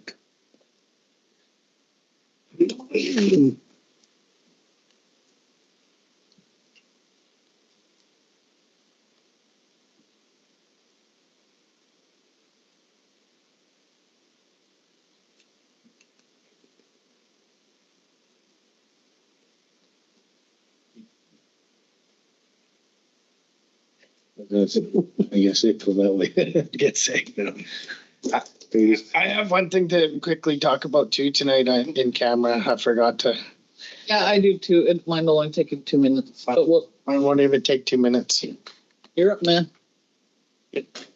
Oh, that it. Yeah, over there.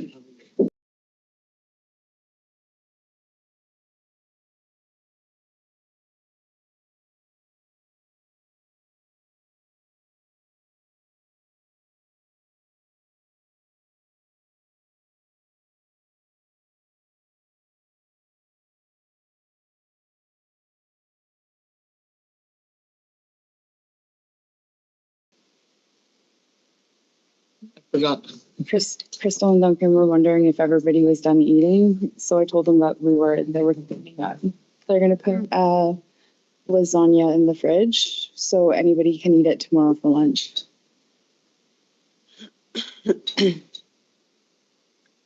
Are these their plates?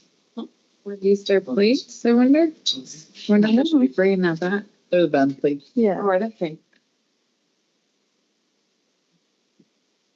Boy, you've already eaten 3 minutes of his time. He's taking.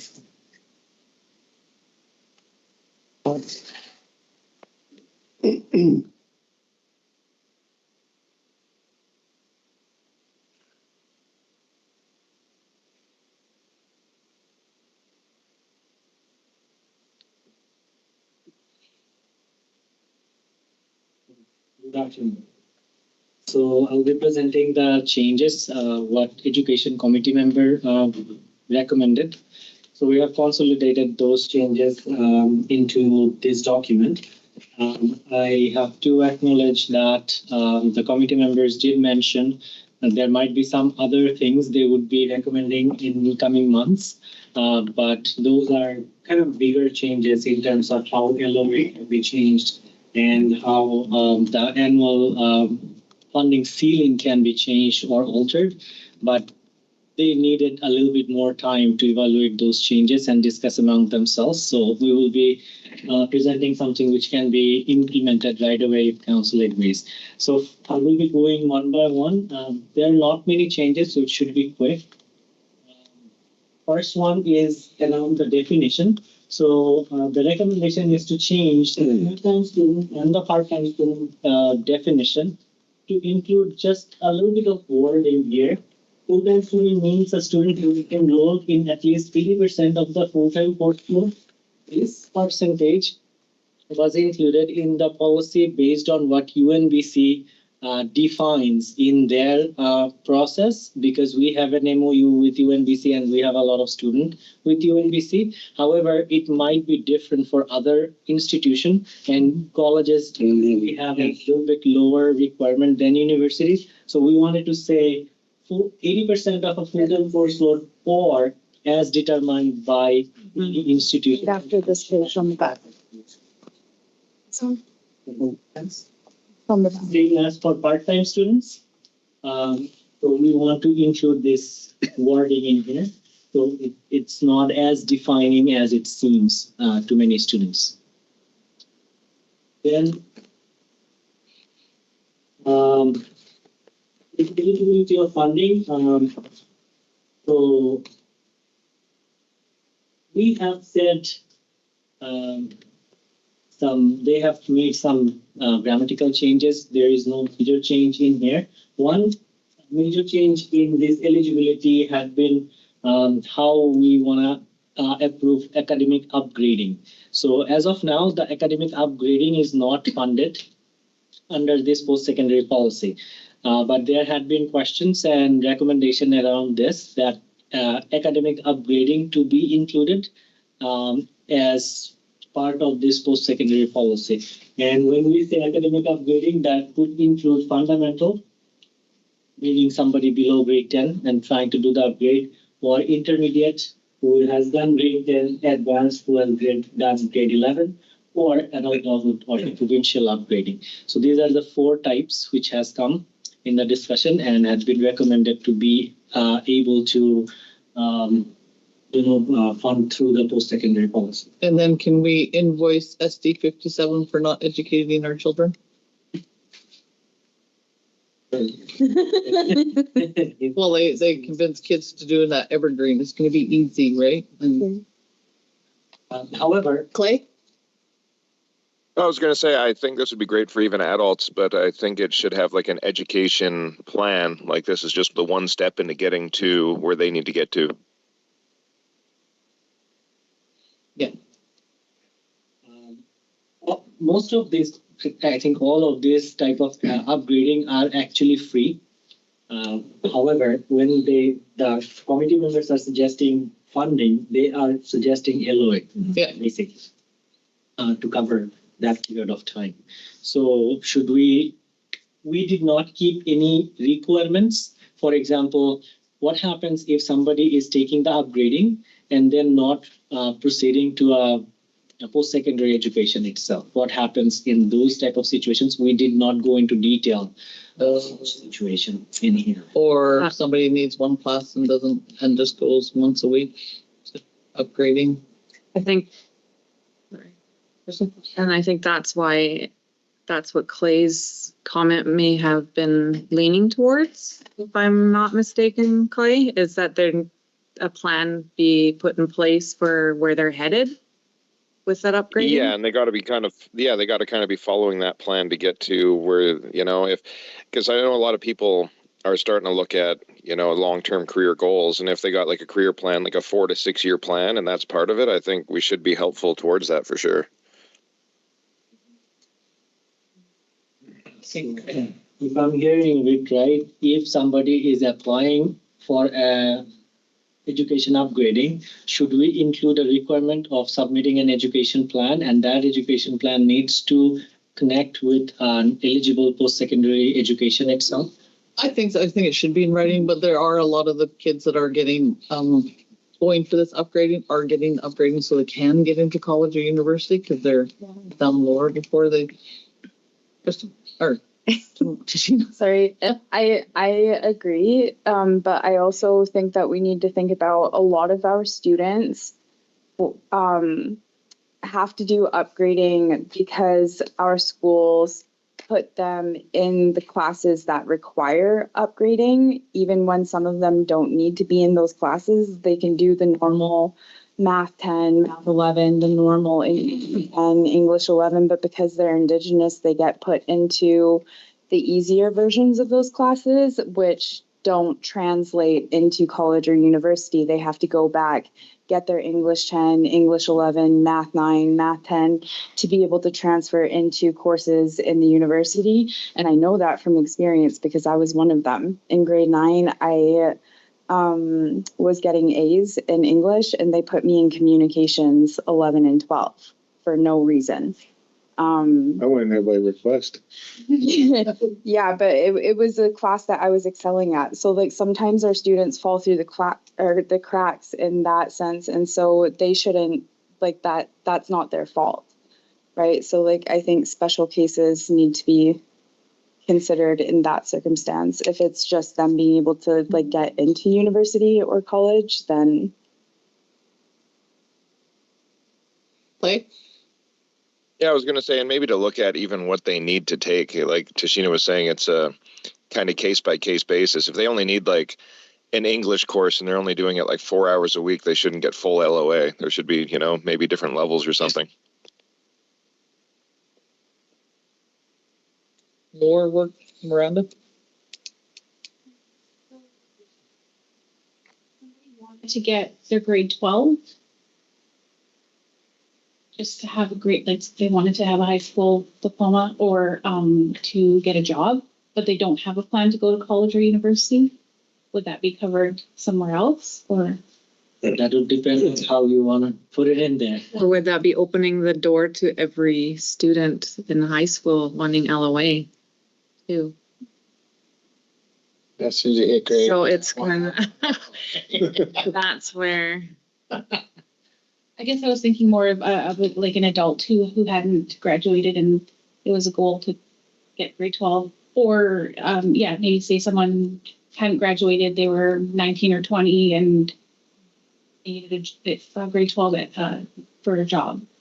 I totally see what you're saying, but again, like Crystal said, it's how council decides, right? So if we real question or real problem is when you get this type of applications, and if there is no specific guideline put out in there, then the education committee or the education manager, whoever is making a decision, is getting into a dilemma that whether or not I approve this or not, right? If I approve this, what happens? Like you said, if somebody is taking, let's say, 5 hours a week, how much LOA that student gets and how the education manager or the committee is deciding if they're reducing the LOA amount or not. If they're reducing, how much? So these are the questions needs to be answered. I think you're mixing up two languages in one there because really they should be separately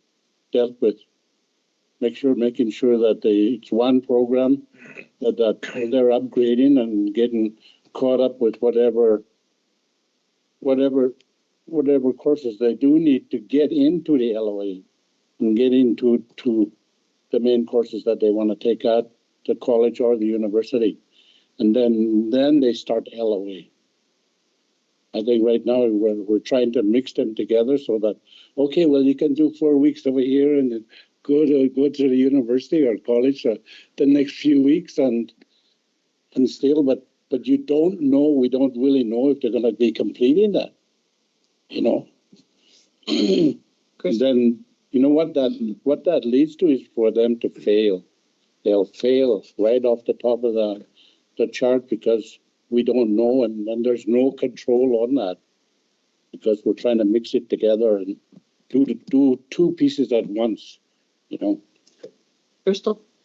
Yeah, I was just gonna say, I think at this point would almost be best case by case basis because there could be, like Miranda said, somebody who's needing to graduate for that job, or like Clay said, somebody who needs one class 4 hours a week. We're not going to give them full LOA. So it really, I think it's the only way that it can be done where we're not coming back to you to change it again. I think just an example is that we worked with three students this year, and our goal was to talk to them about their education and to show them that what they're doing now is only temporary, and And at the end of the day, they don't really know what they really want to do. But at the end of the day, too, they say, well, I'm going to go back to school. I want to go back to school because I'm not ready for this type of work because it's labor-intensive work, because I sweat a little bit. That's not good for me, sort of thing, So they need to know, like, it's hard for them, like, to decide, even at that stage, And even if they do decide, then they enter into college or university and do their test for it to get in there, and they fail. And that too is bad for them because right now that boom, I'm not going back to school, Does CNC do upgrading? Or do they have to go to JMAC? I think it's CNC. Sorry correct me if I'm wrong. I thought that at the meeting, it was mentioned that most upgrading is done through CNC now and that JMAC is not offering the service that they used to, or? I think that is correct. I think someone mentioned that they're moving away from JMAC and upgrading is at the college. At least a couple of band members who wanted to do upgrading through JMAC, but they're not able to. Yeah. Instead, they have to go to CNC. Yeah. So I agree it can be included that case by case basis. However, who actually will be making that decision? The education committee, that's why we've got them. Education committee? Okay. I would say, unless you want every application to come to the council table all the time, where we put our trust in the education committee. That's what they're there for. Yeah. So may I suggest something in here? So even though if it is not in education policy itself, can we develop a guideline from council to education policy, to education committee, when they receive these cases, what they should prioritize or what are the things they should consider when they're approving or disapproving things, or they're making decisions on those things. So it is not an automatic yes or no. Mm-hmm. So they have something to fall back to. I think that would be helpful. Clay? Yeah, well, I was gonna kind of echo what he said there, and also just even maybe the education committee having some knowledge on just how they kind of operate, like recusing yourself if it's a family member, things like that. Just maybe some rules in that general order as well.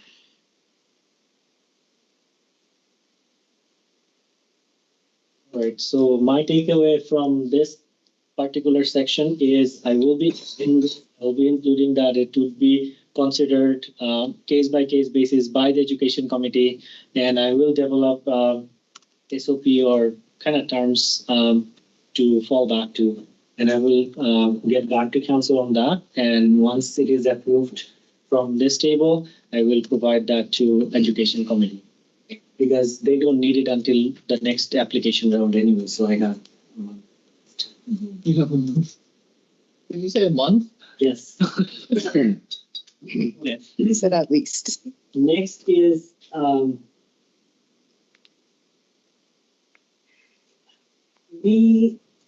this deletion of this line is related with how we included in this policy that if somebody is working part-time, their LOA gets reduced. No, that's not right. Okay, so education committee wanted to eliminate that. If that is possible, then we do not need this line actually. Mm-hmm. Yeah, because related to that would just encourage kids not to work part-time and just stay on LOA full-time. Yeah. So we want to encourage kids to work. Right. So next is special equipment. So we had max of $500 under special equipment. Committee members are saying that may or may not be enough depending on what is the situation. So we wanted to lean to again case by case basis. what's required and what's not required. Yes. Does it? I'm in agreement with that, and so they can get more than pen and paper. $500 a year for equipment. Here, you know. Oh, sorry, Miranda. What situations are things decided by the education manager and decided by the committee? Anything which is not directly laid out in a education policy, the education manager discusses with the education. Oh. For example, anywhere there is a way to, accommodate something, sometimes the education manager can approve things if there is a way to help the students. But if there is not enough wiggle room or something which has deliberately said in this policy that this needs to be consulted with the education committee, and that's when the education manager needs to go to the.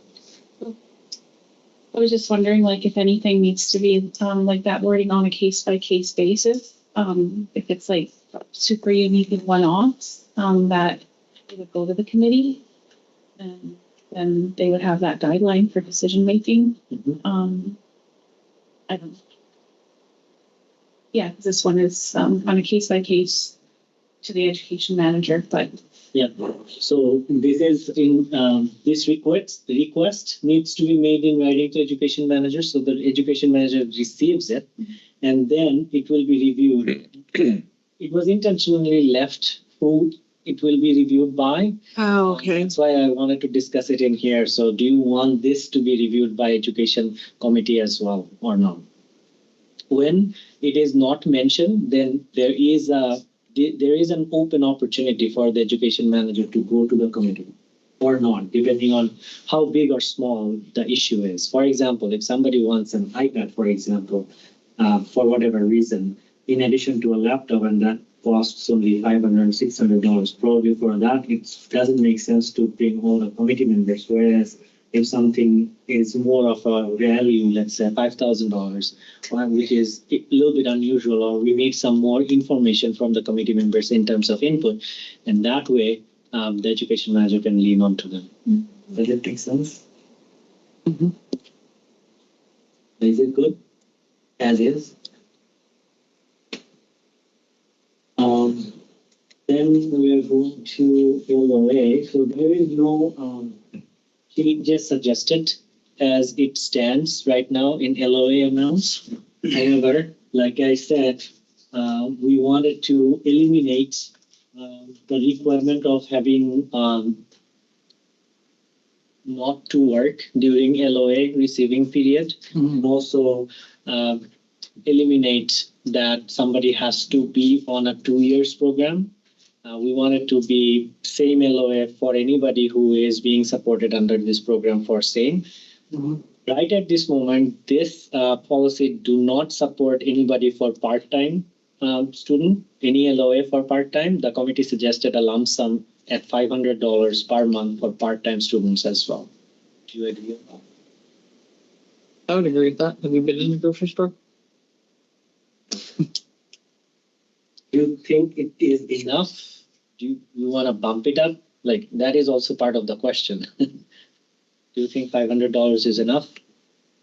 For a part-time student? A part-time student? Again, that would even be with a family?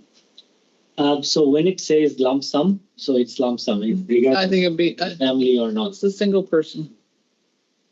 1625. Well, that's a full-time student. Why don't you just cut that in half for a part-time student? So 800 a month? That sure would help with the rent. Oh, sorry. I just have a question. I didn't see this part before. What was the reasoning under making a married person dependent with a not working spouse or common law partner 1925 and a single parent with one child almost $100 less?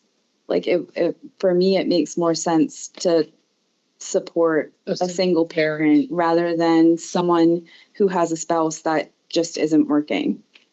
To be honest, I do not know because this is from the previous policy. We didn't make any changes on the LOA itself, so it's how it always was. But one reasoning I might see in here is when, like you see, if somebody is one dependent is more than 19 years, then the dependent amount increases.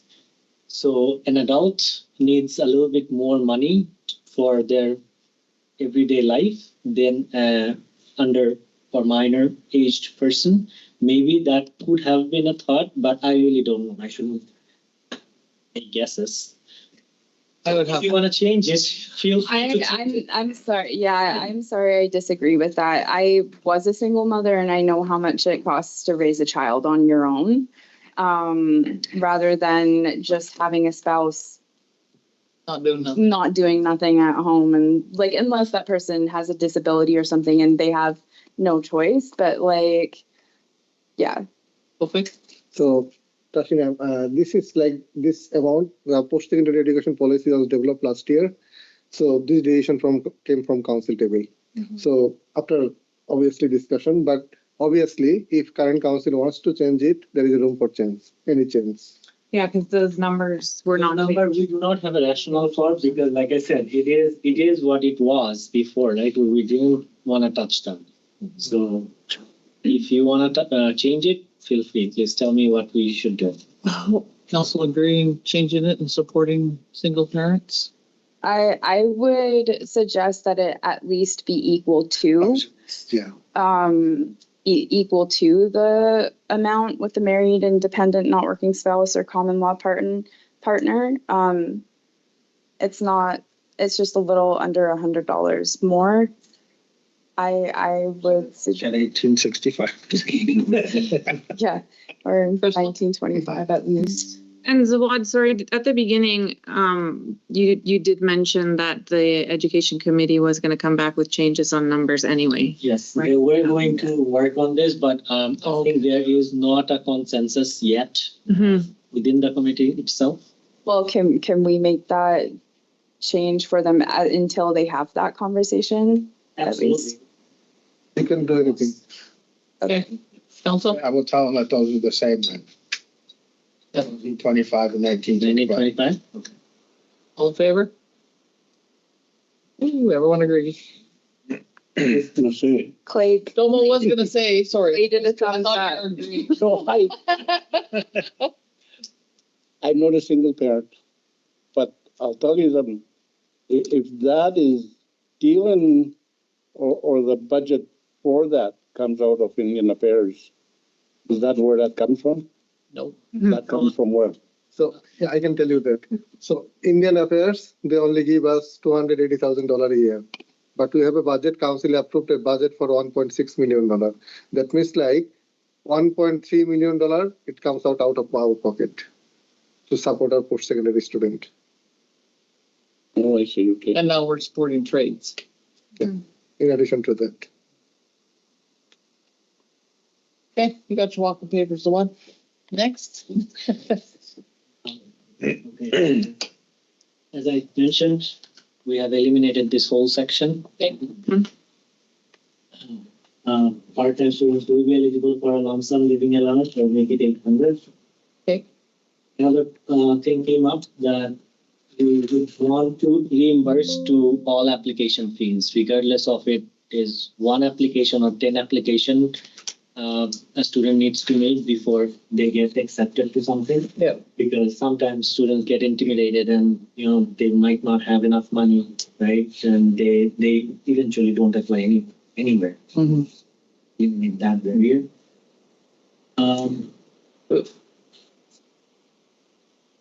So I would just accept.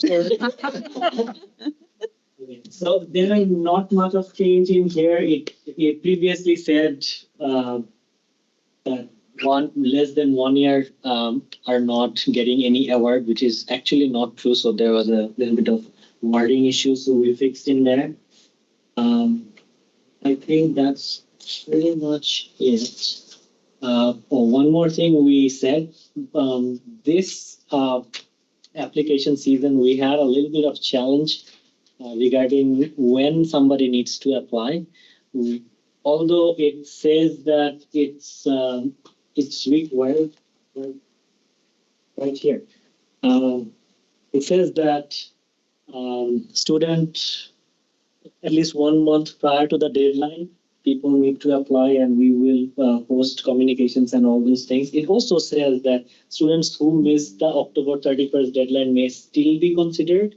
But I had a little bit of challenge when I wanted to utilize this section, but it didn't go well within the department itself. Like if we are helping somebody and not helping others, and etc. But in my opinion, when I was involved in the policy development, my understanding was we still want to help people. Mm-hmm. However, we want to put a deadline, because if everybody starts applying 15 days prior, then we can't make it happen. Yeah. Right. So we wanted to add one more line in here. Applicants acknowledge that it takes minimum of 1 month to process applications, to strengthen that situation that we will take applications. However, if a situation happens because somebody applied late and, we have to negotiate with the institution, or we have to get the paperwork and all those things, there might be a delay, and that is not on us, but we will be still taking application.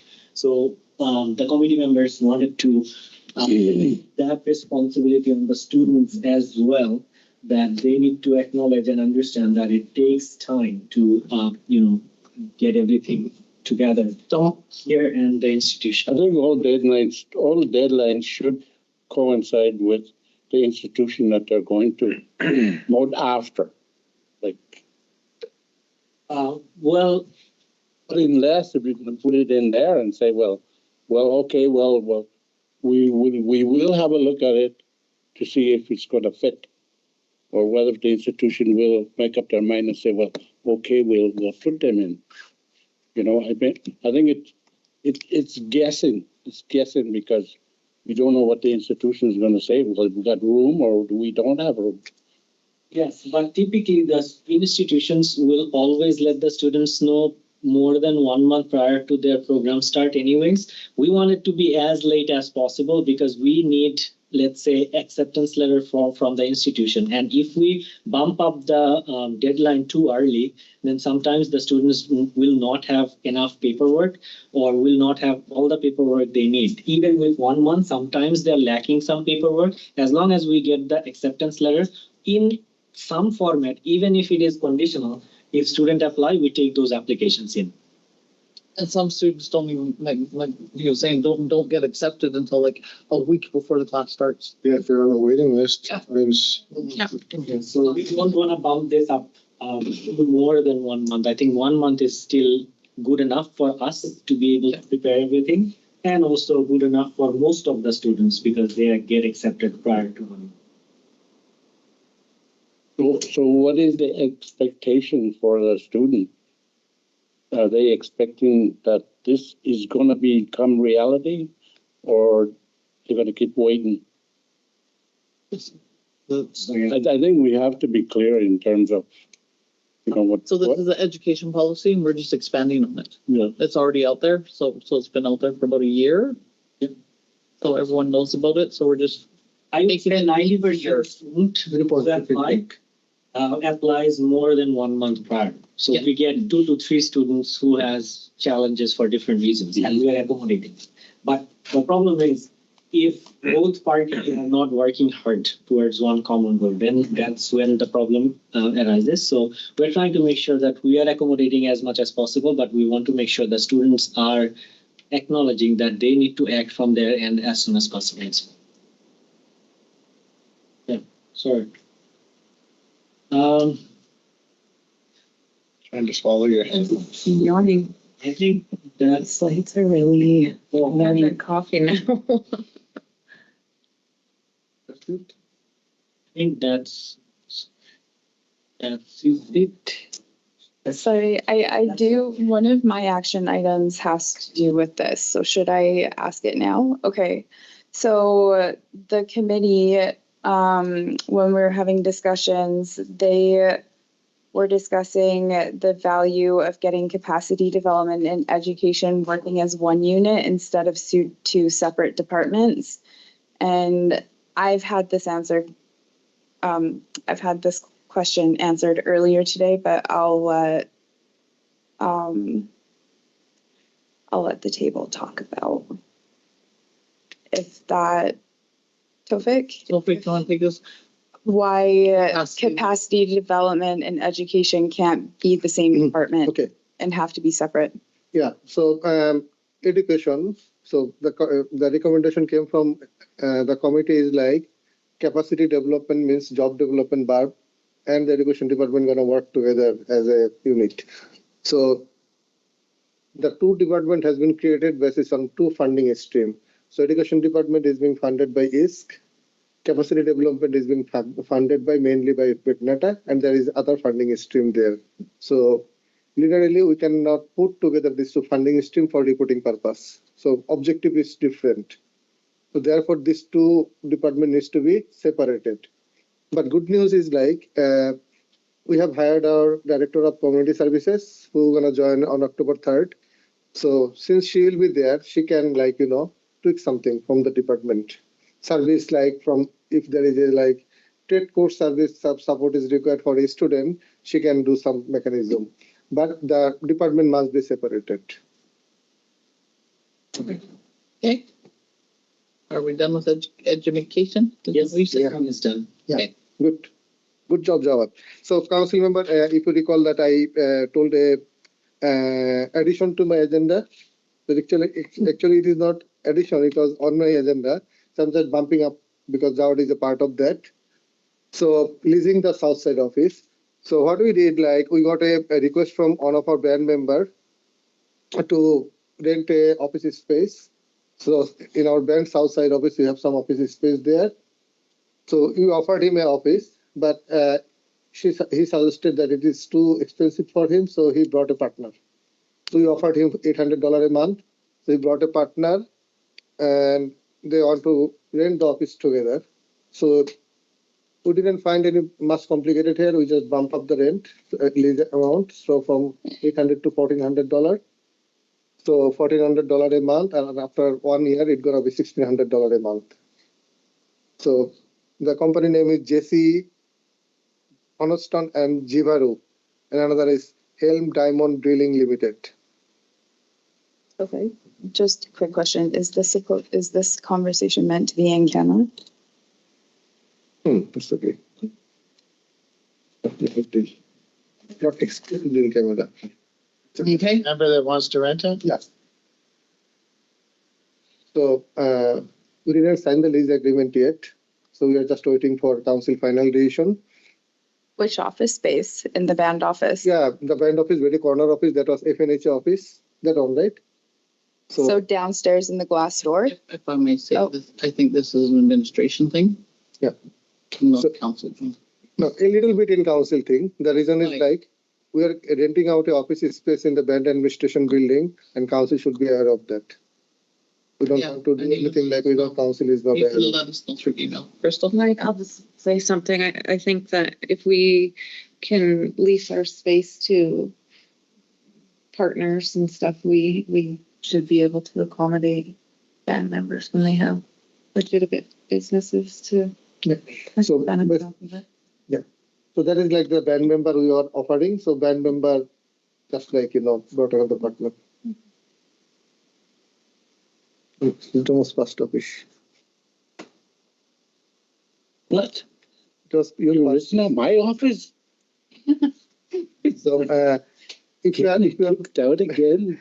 if you do not have any objection or concern, we're gonna sign the agreement. I'm gonna sign the agreement.